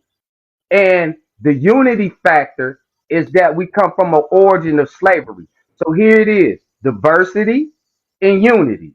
The thing that we collide with the Africans, this is real shit. The Brits or England. Listen, the thing that the people, the ethnic group of the people is Brits. So listen, the thing we collide with them on is that the United Kingdom, I mean, England, Scotland, brother. and For the Wales. sake of time, As you can see, brother, we have to move on, brother. Please, your trajectory of this information is too big for our I'm brains, trying to brother. let you get. Like they I'm trying to abolished let you get to the slavery point, but for America. They you keep. abolished slavery for America. So the people that was in Europe, the black Africans, they was kind of cuddled than Americans. And that's like a lot of the struggle, that controversy between us, because European, they abolished it soon before Americans mastered it, they pushed it. So in our ethic, our ethos, our belief systems, the way that we feel, and our customs as slaves, it was different. The way we had to Can I ask survive, you a question? Who's your teacher? the way we had to survive here in the Americas, the environment, the material culture of the environment, our instinctive, intuitive conscience, survival was different. Is Dr. Umar Johnson your teacher, brother? I just want to know. Bro, I just told you. The Okay. thing All right. Oh, okay. You know. Okay. should be researched. Okay. Brother, Okay. I'm sorry, brother. Now, let me, Doctor, okay. I know Umar. Okay. All right. Before we get to that, So you're just saying different historical environments shape what? different Yeah. What are black we supposed to identities. do with that? What do you want us to do with that information? This information is like if you look at what's going on today, a lot of the information that I'm saying is being revealed. So it's like in our diaspora, right? For understanding and relating to each other. Yeah, we black, but it's like our struggle under oppression, under the same colonists that oppress them, it's the same ones that does us. It's the same oppressors. Right. Now, our ethics in developing each other, we gotta understand each other more. We gotta create that One dialogue. And fish, two fish, red fish, blue fish, 2000 party all the time. Ooh, my bacon Okay. is smelling fine. Y'all. Bro. what you doing All is right. good because it Oh, shows the bias. I got you. I got you. Brother. Can I ask him a question? After I what does feel this what have he's to do? saying. Hold on, y'all. What does this have to do with a British actor showing us the things that we're going through on a day-to-day basis? What does this have to do with Druski? I'm trying to understand how you correlate the motherland, your motherland, which is the British Isles. I'm trying to understand how you correlate that with Brother Druski and his skit. Please enlighten me. I would love to get educated because you taking me. This sounds like some I don't know what this is. Some Aquaman under the water kingdom stuff. I don't like what's going on. Okay, Tahaka Bay, if you brother, can, foundational Tahaka Bay. Can I help out? if you can. Druski, what Druski did was give us a window. So when you see what were his intentions in the difference between the colonists from Europe and America, that's why he was like a little more tough, a little more rougher in the Americas. So what he was giving us is a window how in some aspects, like from the colonists, I mean from England, all of that to Americans, it was a dichotomy according to the political stance because England really they started the stock market, they put slaves on the market. So looking at the capitalist aspect of it, it was a difference. And then they abolished slavery first. So what Druski was doing in his skit, he gave us a window to see like the biases that was like put down by the colonists in the way that the colonists rules and regulations, how they became a little rougher or modified when they hit the Americas. Well, for the sake of time, I want to thank you for coming up and speaking. I don't think he was thinking that deep personally. I don't think. I don't think it went Lines that fade the deep. way you was talking because you didn't make no sense at all. I All felt right. him, yo. Oh, all right. But thank you for your time. Appreciate that. Let's get to So Focused. Hello. I've been on for a little bit, but it's been going in circles a bit. Can you redirect the conversation so I can make a point? Yeah, we're talking about Druski and his skit. Okay. So I'm gonna pay. Don't beat me up too bad. I'm foundational African American from Chicago. My daddy's from Chicago. My grandparents from Mississippi. Their parents from Mississippi. Their parents on a piece of paper owned by white people from Alabama. So I'm valid, right? Yeah, well, foundational Black American, you mean? But yeah, Absolutely, absolutely. yeah, okay.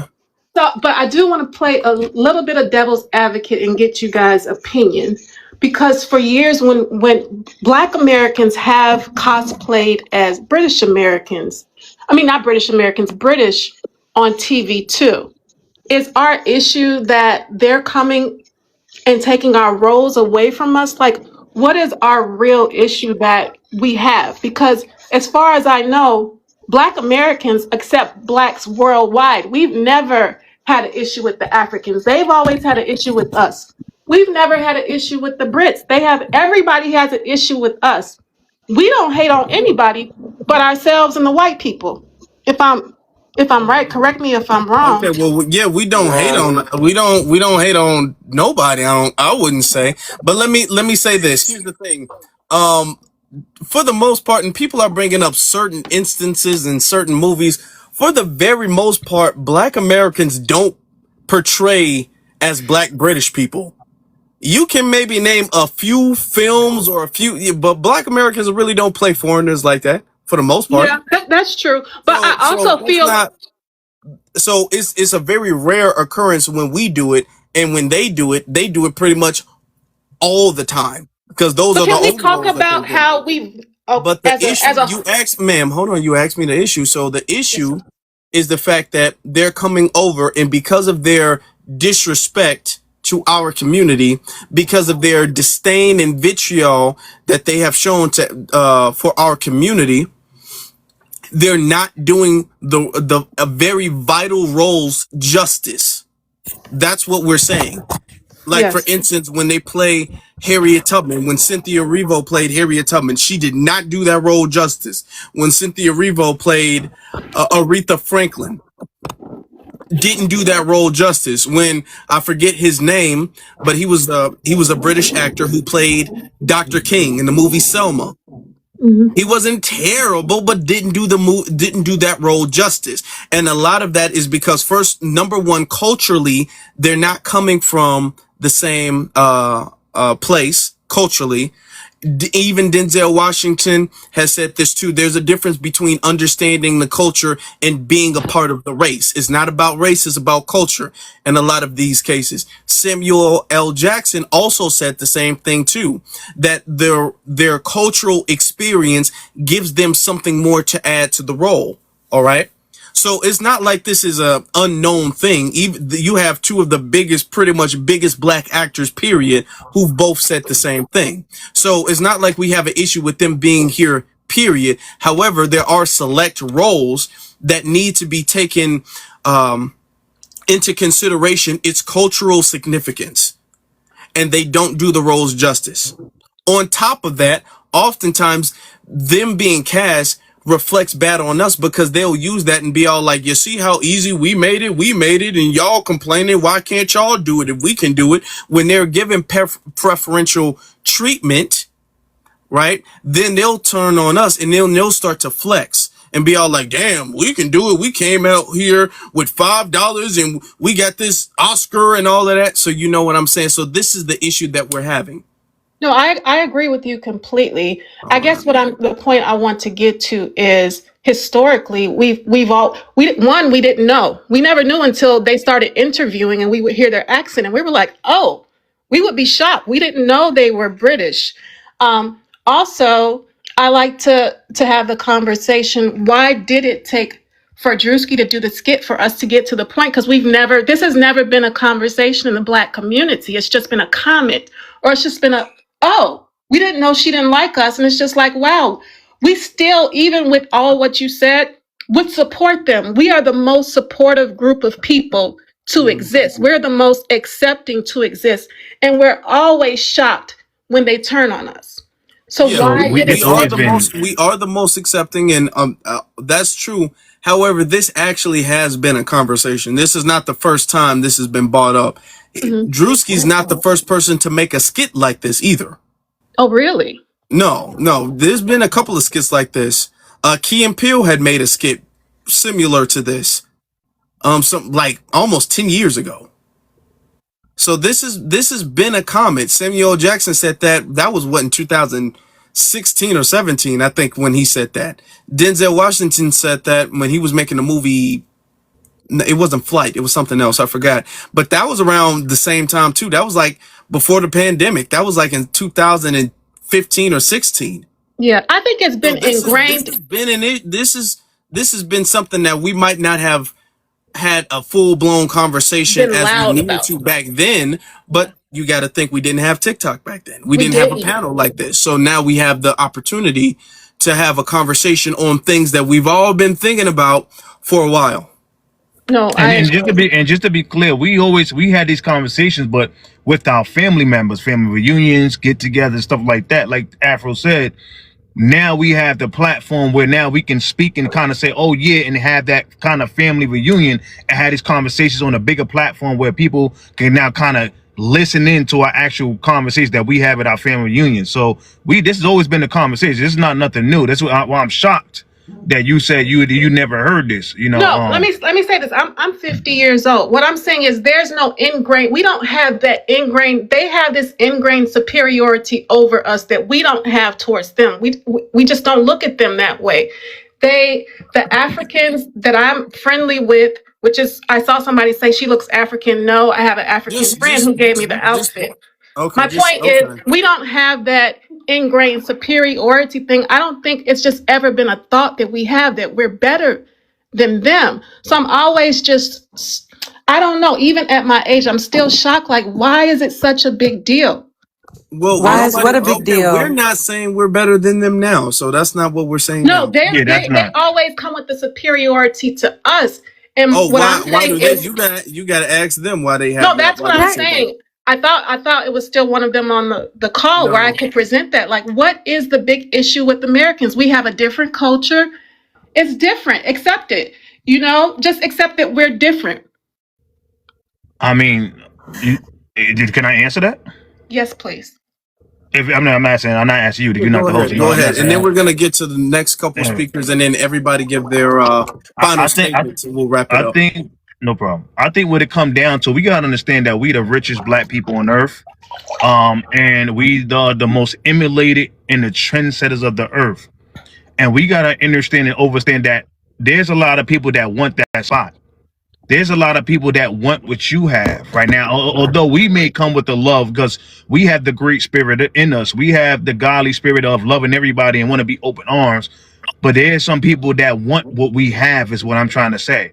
This is why they now call themselves African American. This is why they now call themselves Black American all of a sudden. Because you got to understand, we have the global respect, the global acknowledgement, and the global acceptance around the world. You ask about a Black American, they're going to give you a whole grocery and laundry list.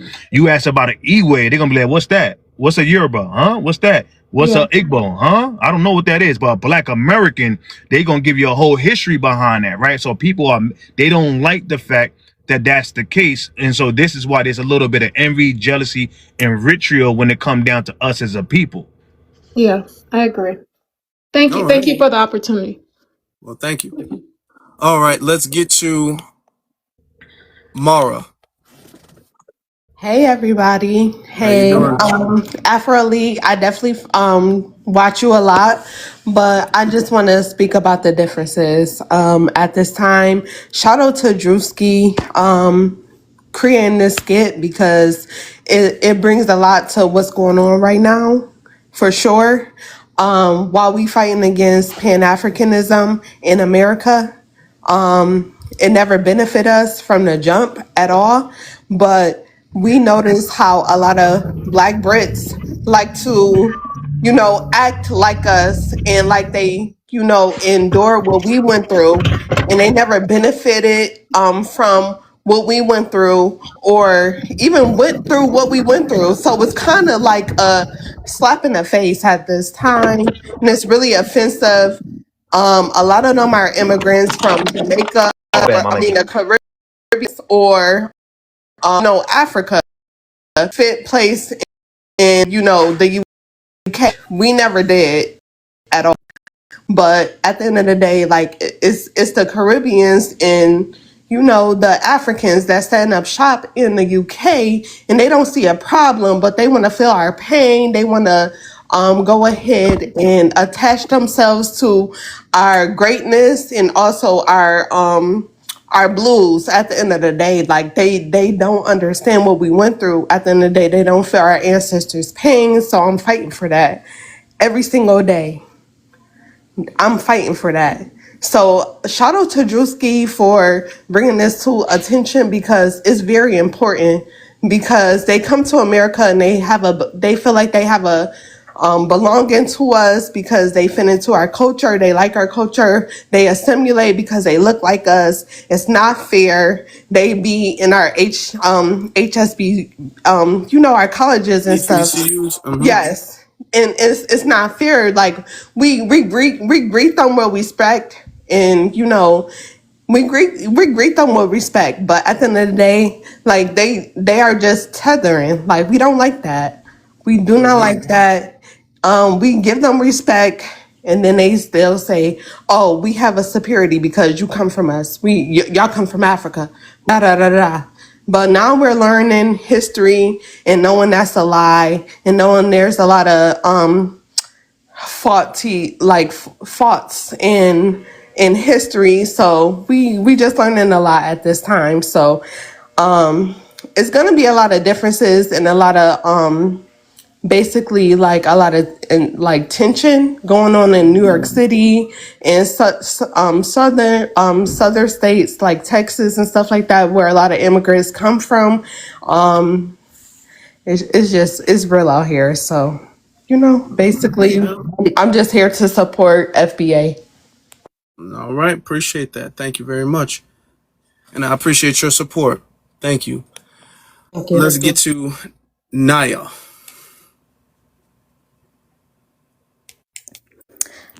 Hey, so my argument would be that why would a Black American even want those roles where they have to relive slavery for their ancestors?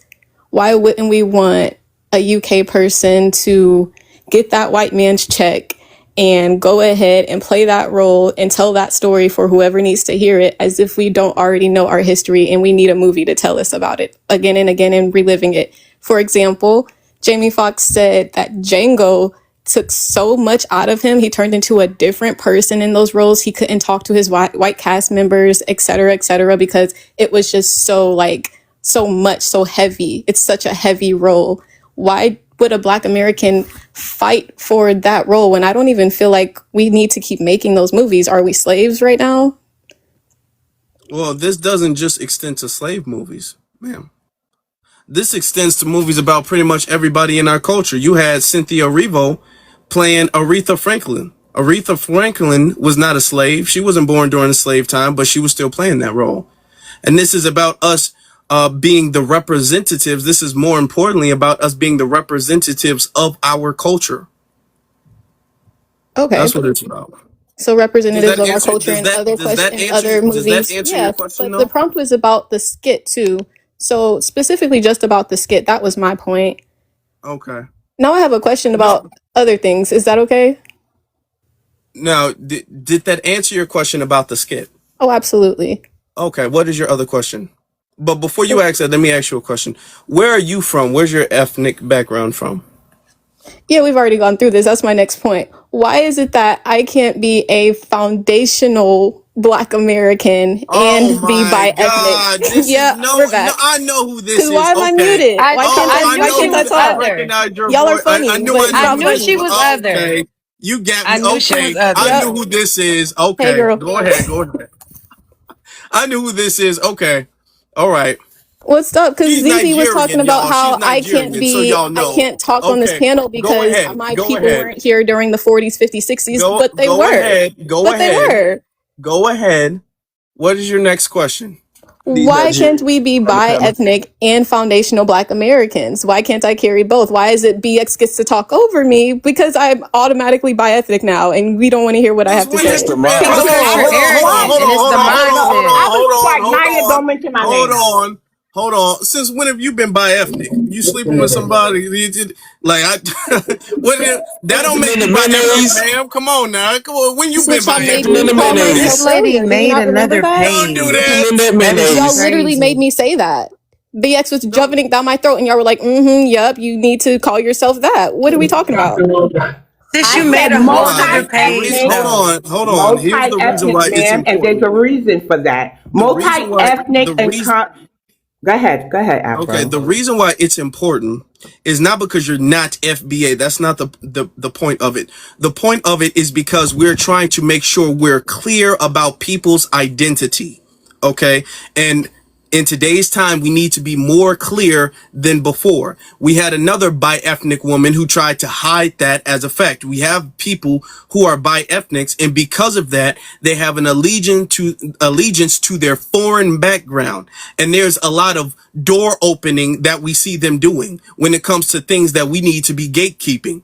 When it comes to things we need to be gatekeeping, they be all like, hey, I'm FBA too, so you got to let me in. And then when you let them in, they try to open the door behind them to let the rest of their other non-FBA family in there. This is why we make sure you have to specify so that way we can engage you properly. Okay, so when you have other backgrounds, we know exactly what, and I'm not saying all bi-ethnic people do it, but we need to know that. If you are that, we need to know it. Yeah, I agree. Because I'm not with the sharing my culture and the Black culture with everyone else. Like, that's not a thing. But I just feel like on this panel specifically, again, it was rude. It was divisive. Nobody wanted.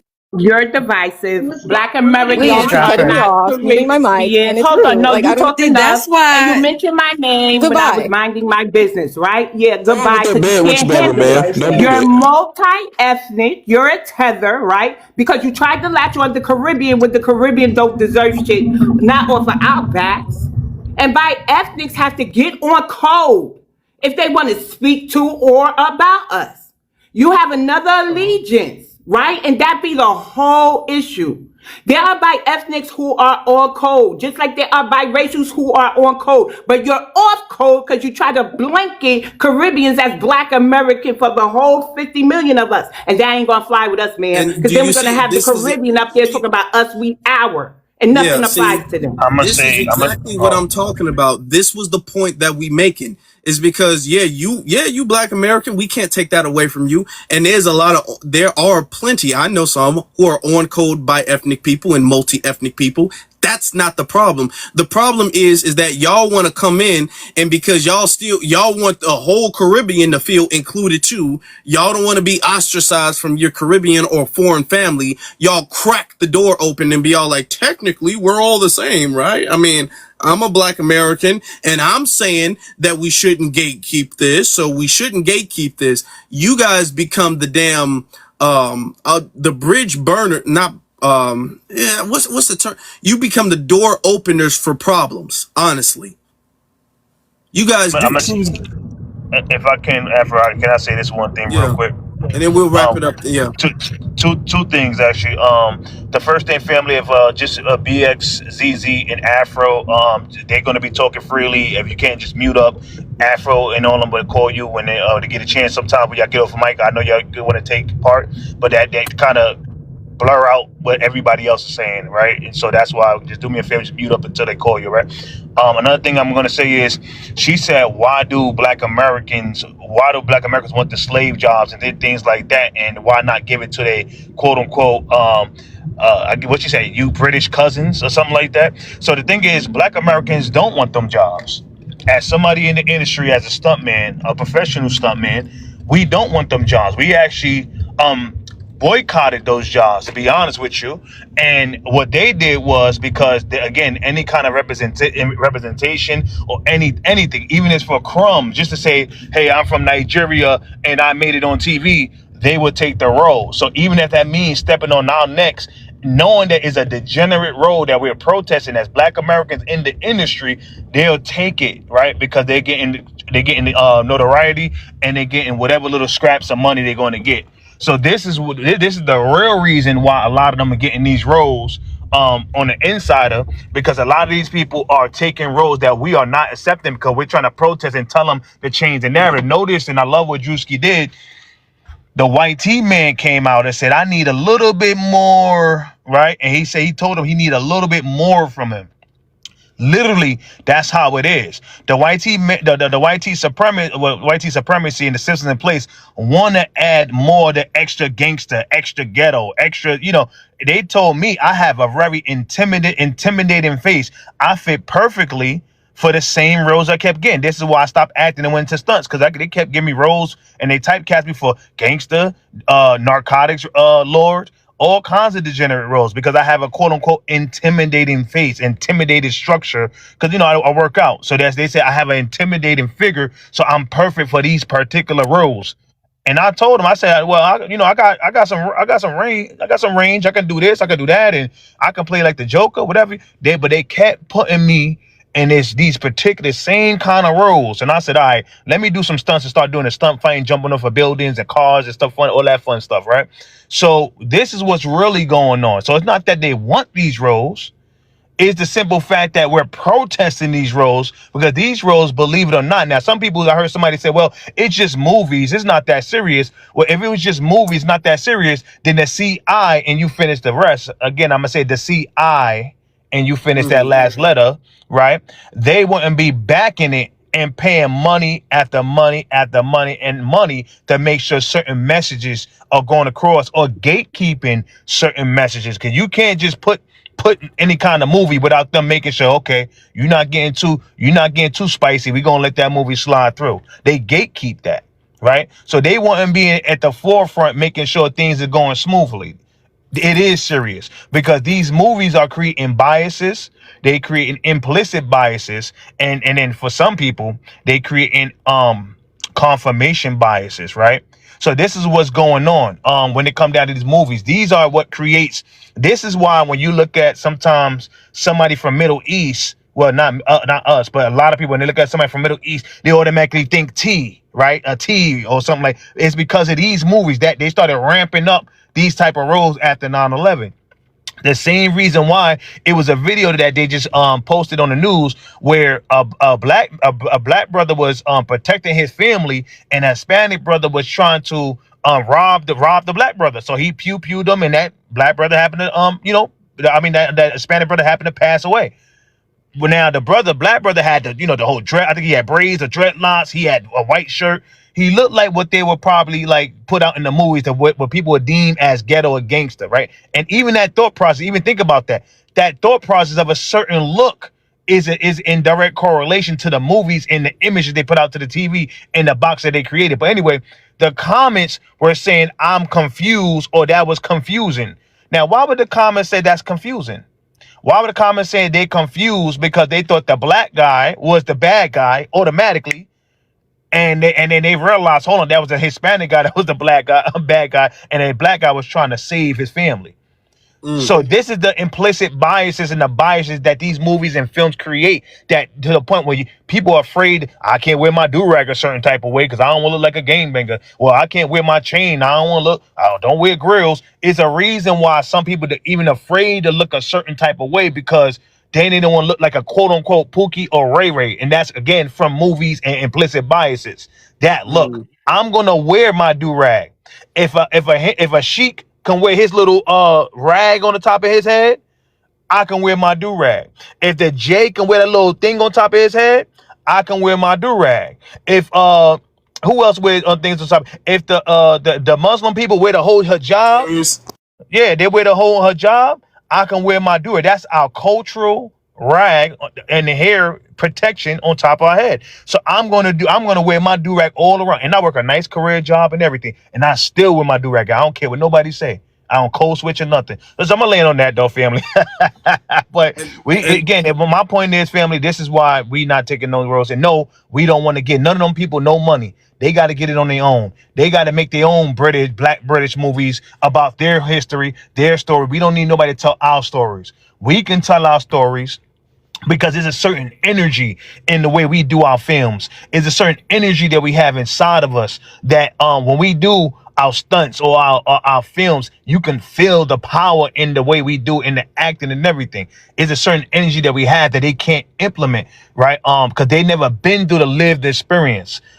I don't care how much book study or whatever they have, you can't, like, if a mechanic that was a bookworm is never going to outdo somebody with 20 years of a life experience, right, of a mechanic, right? So the same thing, you can't come through and with experience being in the belly of the beast and what we went through and play a role as impactful as Harriet or any other movie. I'm gonna lay in my back. I get passionate, so I'm a I'm gonna land right there. I appreciate y'all. Brother, you preaching, brother. Thank you. I'd rather hear you all day instead of these people drill off babbling. And this is what I was saying earlier, because these movies, we have to understand, entertainment is more than just people just being entertained for a little bit. Entertainment has consequences to it. Entertainment, what's on film, movies have real life consequences to it. And as Black Americans, we should know that, because Jim Crow started as entertainment with minstrel shows, with people wearing blackface and doing crazy dances and making fun of black people and all of that. It has real life consequences to it. So yeah, if we want to be made, if we want to make sure, as far as entertainment goes, that we are represented correctly, then that is our prerogative, and that is very important. All right. So I appreciate what he said. We're gonna wrap things up though. Hey, I didn't get a Let's chance to get talk, to. bro. My We're bad. gonna let. Oh. Yeah, we're gonna give everybody their final word. I mean, we did let you talk. You didn't come off your mute, but we're gonna let you get your final word in. So let's get you, Trudy. You got it.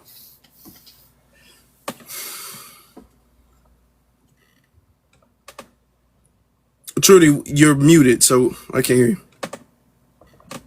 It's Tootie. Tootie. Okay. Like Facts of Life Tootie.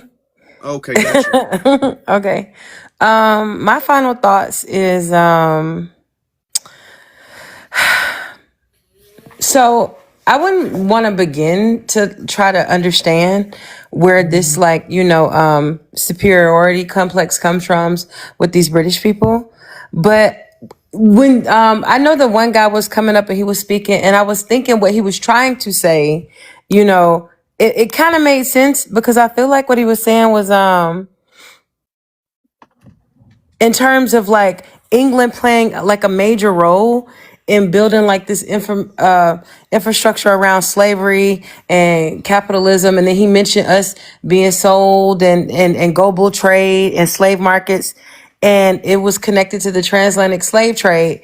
I feel like what he was trying to say, then Britain abolished slavery earlier than the United States. And then America expanded slavery into like a way more deeply embedded, racial caste system tied to chattel slavery and all of that. And I thought maybe he was trying to say that's where their arrogance comes from, and their identity issues and why they feel like they're superior. I don't know if that's what it is. Does that make sense? But either way. You made more sense than he did. I'm gonna be honest with you, because he didn't articulate that at all. Right. No, I And was I getting tried what to he was give him a saying chance, though. but I didn't. If you did, you That's good. basically, bro. That's basic. And he was just trying to say, like, black people are connected across the diaspora, and we share ancestry and history's connected to like colonialism and slavery. But we just grew up in different environments, and it shaped our identity. It shaped our cultures. It shaped our instincts and our customs. Didn't you And say our you American Indian? who me? Yeah, earlier on my bucket. That's somebody So else. No, that was somebody else. Oh, Okay, yeah. Knock. I thought she said that earlier, and then she said she don't know she FBA because she's American Indian. Da da da da. That wasn't No, her. no, no, no. I said I am FBA, but I didn't understand the conversation until that one Nigerian sister came up, and that just like solidified everything for me. Okay, no So problem. I I thought mean, that maybe I'm somebody FBA. else. Like, don't make me pull up the ledger. Like, No, you but good. My bad. I apologize. I thought that was I got what confused with somebody happened else. was, this is the problem though. Originally, we were Cree and Muskogee, and they reclassified us as black. But at Right. the I end know of the I ain't day, we was bugging. here. I know I ain't bugging. You did say that. I know I ain't bugging. Yes. But That's why the I'm like, you talking problem about is, Dior? like, we were still slaves, so No, they no, no. just But reclassified. no. The reason why, because you said the diaspora, right? If you part of diaspora, that means you part of the they African That's I another am. conversation. That's another conversation another day. I don't want to, but There's a it is what it is. I'll leave it right mitochondrial there. DNA, and there's Okay. a Yeah, but Okay. we're wrapping this conversation Yeah, up. come on now. I gotta go. Okay. I gotta go to work in the morning. I just want to That's end my by bad. That's my saying, bad, Afro. okay. Shared oppression ideally could create unity, but sharing ancestry doesn't automatically mean every group experience blackness and colonialism or this racial hierarchy that the Brits create in the exact same way. And I just feel like that's why they don't deserve a seat at the table. All right. All right then. Thank you very much, Tootie. Appreciate you. And I hope everything goes well with your protest. Hope all Yeah, I that. got to get going, but this has been very enlightening. I know I mean, I'm ready, but this is the thing though. Like, I've been hearing these stories my entire life, and my family marched with MLK, and I'm going to get emotional. And I just feel like I need to show up, but I also have kids. You know what I mean? Yeah, And, you got to show up for your kids. You can do it. right. You got it. We're gonna support you from right here.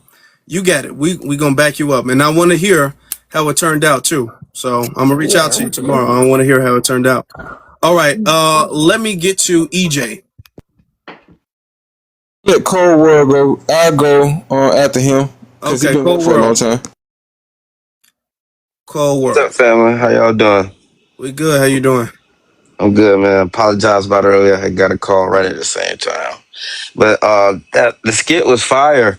Druski kind of been on cold for the last month or so with his choice and selection of skits too. Sound like somebody been listening. Sound like everybody been listening to the conversation, really. You know what I'm saying? But like you were just saying, you mentioned when you were speaking Afro, when you were talking about the consequences, we know that they also consider all this film every time they get people to look at something. They're also trying to pull off some sort of ritual. And everybody who's knowingly involving in these rituals are telling us what side they're on. That's why, like Foundational said, from the inside, once we found out the narrative they're trying to spin with our people, we boycott it because we understand the history and we understand how dangerous that narrative is to push out there. So they go and get people who don't care about our history. They don't care about us because they've always been on the same side. I heard it somewhere else where they talked about how close Africa and Europe are together and how long they've been like doing business with each other. If you think about the proximity of those two nations or continents or whatever. So like all of this is really a spiritual thing, family, where they don't want us to tell the truth. And we're the only people on the planet, seems like, care about the truth and care about the money that's owed to us. You know what I'm saying? And so if you're helping to tell a lie is equal to a spell. You know what I'm saying? And so if you're coming up here playing disingenuous, if you're trying to tie yourself in, all of these are lies and spells that you're trying to pull on us. And this delineation is divine intervention. So spiritually, we've been blessed with an awakening to where we understand what's been going on, and we're not allowing that. You know what I'm saying? We're the best in almost every way. Think of when you play a video game, how they don't let you put everything on 99. But when you think about us, when it comes to like love, when it comes to art, when it comes to discipline, when it comes to strength, when it comes to so many abilities and stats that you could try to equate or do a little graph with, we're at the top of like almost all of them. And I don't think that's by accident. And that's why we're owed so much money. And that's why we did so much, contribute so much to this whole planet. And so I just want to land with Druski was awesome. You guys are awesome. Thank you guys for letting me up. Appreciate that. Before we get out of here, y'all, can we get to 200K? Can we? I think we can. I think we can. Y'all need to hit that tap. Y'all need to tap that like button. Everybody needs to tap that like button. All right. And we can get, because we got over 300 people in here still. I mean, this live has been loaded. All right. We can get to 200K before we get out of here. EJ, final words. EJ. Yeah, my final words is Druski had another classic skit for the record books. I'm gonna go back and look at it because I didn't see the whole thing. But what I was basically saying earlier is he took the concept basically from, I think he got something from like the Key and Peele skit when they had the two British actors. They were like two British gym members like going back and forth with each other. And I was saying this earlier with the director. He was trying to get the British actors to cosplay the Black American, typical, thug in these movies and stuff. They wanted to do it like we do in our movies, but I think when it comes to these other groups of people trying to cosplay and play our iconic figures, they just can't do it the right way, and they just definitely don't have the chops, let alone the edge, to go that far or even get into the emotions of some of our historical icons that have been played by our black American actors and actresses. So I think when it comes to these British actors and actresses trying to play our historical figures, it just come off as something that's cheap, like you buy something off Temu.com or Wish.com. It's not real authentic, and it's not the branded product. So I think when it comes to these people coming up here talking about movies don't mean anything, yeah, movies might not mean anything in your entertainment genre, but when it comes to Black Americans and we representing ourselves, even if in a slave movie the right way, instead of just having these tellers doing it in a negative manner, we can do it the right way, even if it's something that has to go within our history that's tragic or historically been damaging to us, like slavery or Jim Crow. We can represent ourselves in that type of environment.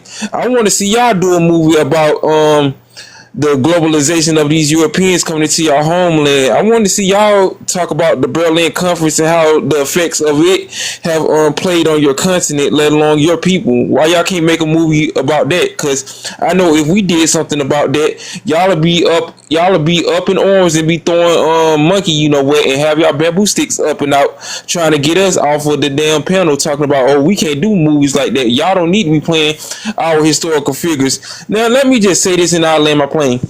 A lot of y'all better be grateful, because for the roles that Black Americans have played from other people from the continent, let alone in the Caribbean or any other place where melanated people are at, we have represented some of y'all people more than a lot of y'all people have even represented the people that paved the way for y'all in y'all homelands on a worldwide scale. We put more respect and more energy and put y'all countries on the map more than y'all can even do within y'all entertainment, let alone music. So I think a lot of these people better be grateful and don't bite the hand that feed them, because they're gonna be eating without any utensils. So with that being said, I'll land my plane.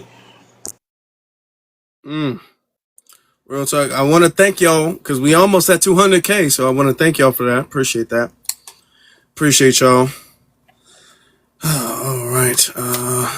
ZZ, you with us? ZZ. ZZ. She's working, y'all. So if she's not here, she's doing some work right now. Foundation, you wanted to say something? Yeah. I'm gonna do the final thoughts. I think that when we look at other people around the world, other melanated people around the world, there was a video that this lady made a while ago, and she said she was upset that people around the world, she felt like we was the gatekeepers of what Hollywood is, and it's a shame that they have to kind of play our roles and come through us and play images that in regards to being us in order to get any kind of notoriety, because in their homelands or in the UK, it don't have movies as big as if they go and play our roles, right? And she told us we should kind of open the doors and be more lenient and allow them, as if we should allow them to come in and just take a part of it, because she felt like we are privileged in a sense, right? Now understand we fought for everything that we had, right? And so I think what we got to understand is that this is where the jealousy, hatred, and ritual come from. Where they just to kind of explain the lady comment. She asked the question earlier: why do they not like us? This is one of the reasons why. The simple fact that they got to actually play us. They would love to play as Mansa Musa and have a Mansa Musa movie, and it's just dumb. But they got to go to Ryan Coogler, who's thinking about making a movie, a Black American, right? So that shit, like stuff like that, is what pisses them off. That even if they were to make a Mansa Musa movie, it would suck unless a Black American, they got to go through a Black American, or Black Americans got to kind of co-sign it, right?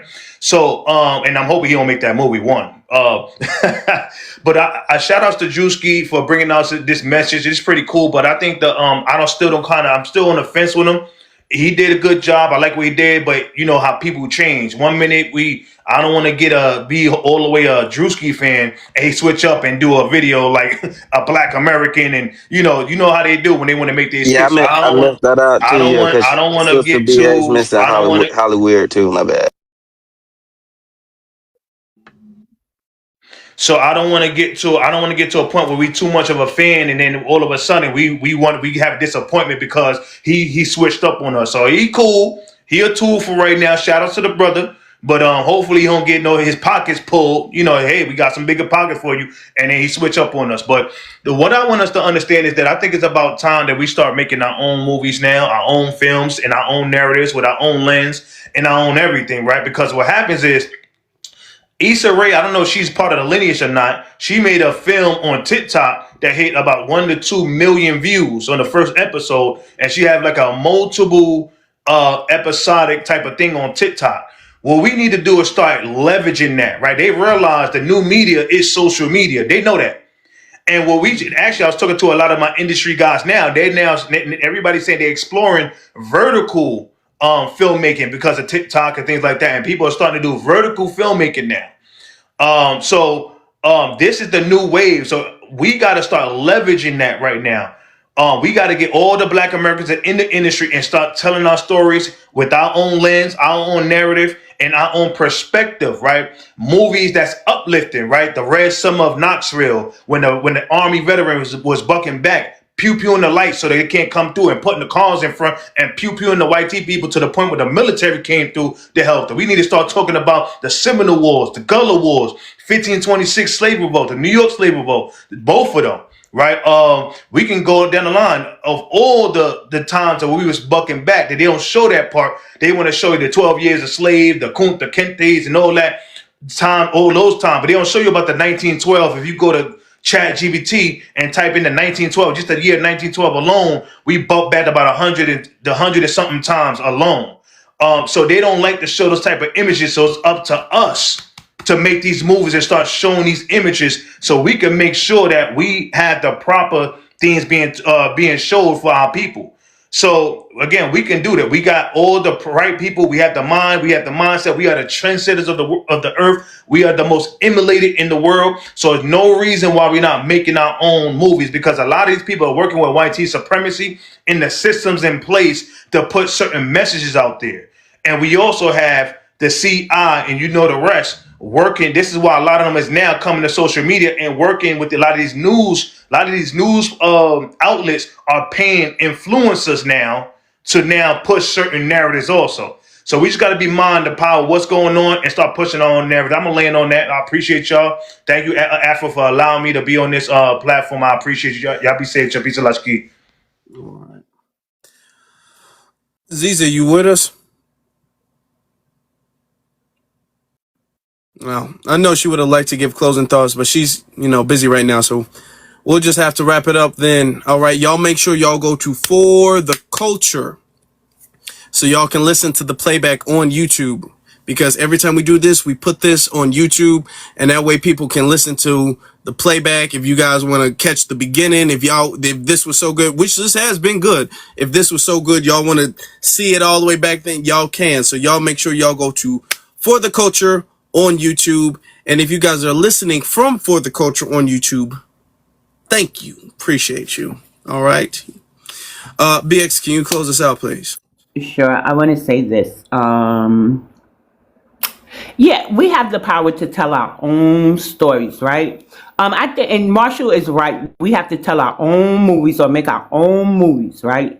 The thing with that, though, when you start bringing up New York, people are so xenophobic. Even people, right, or hateful towards New York. Even people who are of the lineage going through the same thing as New York will turn around and say, New York, like this happened. I don't want anybody touching New York's genealogy, right? Because they don't understand the intra-American slave trade happened here. So what I did, even though I've been doing genealogy since 2014, I wasn't certified, right? I've invested in myself. Now, I passed my certification yesterday and with a grade of 92%, okay? So, and I went and brought my own camera because I ain't waiting for nobody to do a documentary with me, a movie, anything. I'm taking the reins for New York. right? Because then everybody has alternate histories and revisionist histories and rewriting shit and putting people out or in. That's not a part of the equation. The only way New York story should be told is by a true New Yorker, indigenous to New York, foundational to New York, with love for New York. They ain't never turned their back on New York. And keep your mouth off of New York. We ain't the only place that's Tetherville. Right? The South is coming up now, and the immigrants always been down there. Why is there 40-year-olds talking about they're Southern and they were born down there? Let's not act like only New York has issues. But with that said, we do have to tell our own stories. And I keep telling y'all, get in these spaces. This is a year of action for me. Ain't no more talking. What are you doing? Where are you popping out to? What are you doing? What are y'all doing? Let's fall in line and get into some action or get in them spaces. And if you know any free events or whatever, protests, whatever's going on, please hit your girl up because I'm going to start traveling soon too. I'm tired of waiting for people. And also, multi-ethnic, bi-ethnic is perfectly acceptable to say. All this trying to backdoor your way onto the lineage, but you ain't got no bloodshed in this land, and we don't even know if your so-called black isn't Haitian. Like, let's be for real. I'm tired of people, Afro. I'm just tired of people. Like, y'all got to start walking it like you're talking it and stop being so damn, your way's the right way or whatever. When I could find a million things to look at you and your state or city and say about y'all, but I ain't never been that type. And I'm tired of y'all putting your mouths on New York, or, you know, they trying to diminish me to just a mod, like I ain't a published author, like I ain't a journalist, like I ain't damn near a historian, right? And now I'm about to make a documentary, like I'm gonna make y'all hate me in real life. And that's just me venting. When I give you the education, there's scholarship behind it. Go educate yourself before ever coming to me and take them damn scarves off your head too. You look ridiculous in real life. I finished that. Thank you. Okay, y'all have a good day. Have a Damn, good piece of one. B1. Be what? Agree. Oh, ZZ. Oh, okay. What about you, Yeah, we good. ZZ? We good. We Yeah. was The calling on you. Nigerians Okay. jumped out on you. Ooh, I ain't even boy, hear you it. better be glad you said something. That was close. That was close. You caught. I'm talking about my finger was hovering over that button too, boy. Jeez, you caught that I do last second. appreciate your Okay. patience. My bad. I got wrapped up in some other shit, man. Angry people. Agree. But yeah, man. Final thoughts, right quick. Shout out to Druski, yo. This was a good little look for him. I'm not gonna lie. You know, I definitely appreciate the fact that he's kind of, you know, passively, you know, low key, you know, giving a shout out to the delineation movement. I can rock with that. You know. I will say again, Black Americans, don't get your hopes up because he is right up in Hollywood. And who knows what that Negro gonna be putting on, gonna be told what to do next. So we can't have expectations too high. He's still an entertainer. But I do appreciate the nod because that's for sure. That was definitely a nod to the delineation movement. That was speaking truth to power for sure. But shout out to the panel, shout out to the chat. Thanks for the gifts. We'll see y'all All next. right. All right. Hey, Y'all have a Afro, good night. wait. I didn't ask you. When's the next time you come in live on Got to do TikTok? that. It's like she pulled me back in like Michael Corleone. She the Godfather to me. Y'all not Thank gonna you, let me Trey. leave. God. Get you back in, Afro. Uh, I might have some time tomorrow, but it would kind of be a little bit. No, I don't know. It would be a little earlier than this though. What time? If Because I found the rabbit hole to go down through with the Freedmen's Village in Arlington, Virginia. They were actually kidnapping Black American children, trying to send them back into slavery. And Sojourner Truth had to step in and teach the freedmen how to write warrants and stuff and get them back. So me and my life was going to go down that rabbit hole. okay, all right. Yeah, but I would do that maybe around 11. So if you're talking one, I'll be finished before then. You know, my lives don't last Yeah, longer it than wouldn't two be it hours. wouldn't be super early. It wouldn't be that early. I Okay. have something to do in the morning, so it wouldn't be Okay, that no early. problem. Oh, one would have been beautiful. I mean, you don't think one? Yeah, because Marshall has to work at 3. Yeah, Yeah. I mean, I don't want to inconvenience. You know, I No, just want let to me be. see. 3. You're in New York, so 3 is like 2, right? Yeah. 1. You said you'd be done around 1. BX. Yes. I don't, Okay. Yeah, we posting could. is a lot of work. Which would be 12 Yeah, I my don't want you. time. If it's inconvenient, it's cool. I, you know. I'm gonna see what I can do. I no promises, but I'm gonna see what I can do. I'm gonna aim You for know, one. I'll How ball about the that? head for you, How Marshall. about I'll how about ball we the do head that? for I'm gonna you. aim I for it. appreciate you. All right. Y'all have a good night. Have a blessed You night. Be too. safe. Be That's all. safe. Be one. Thanks.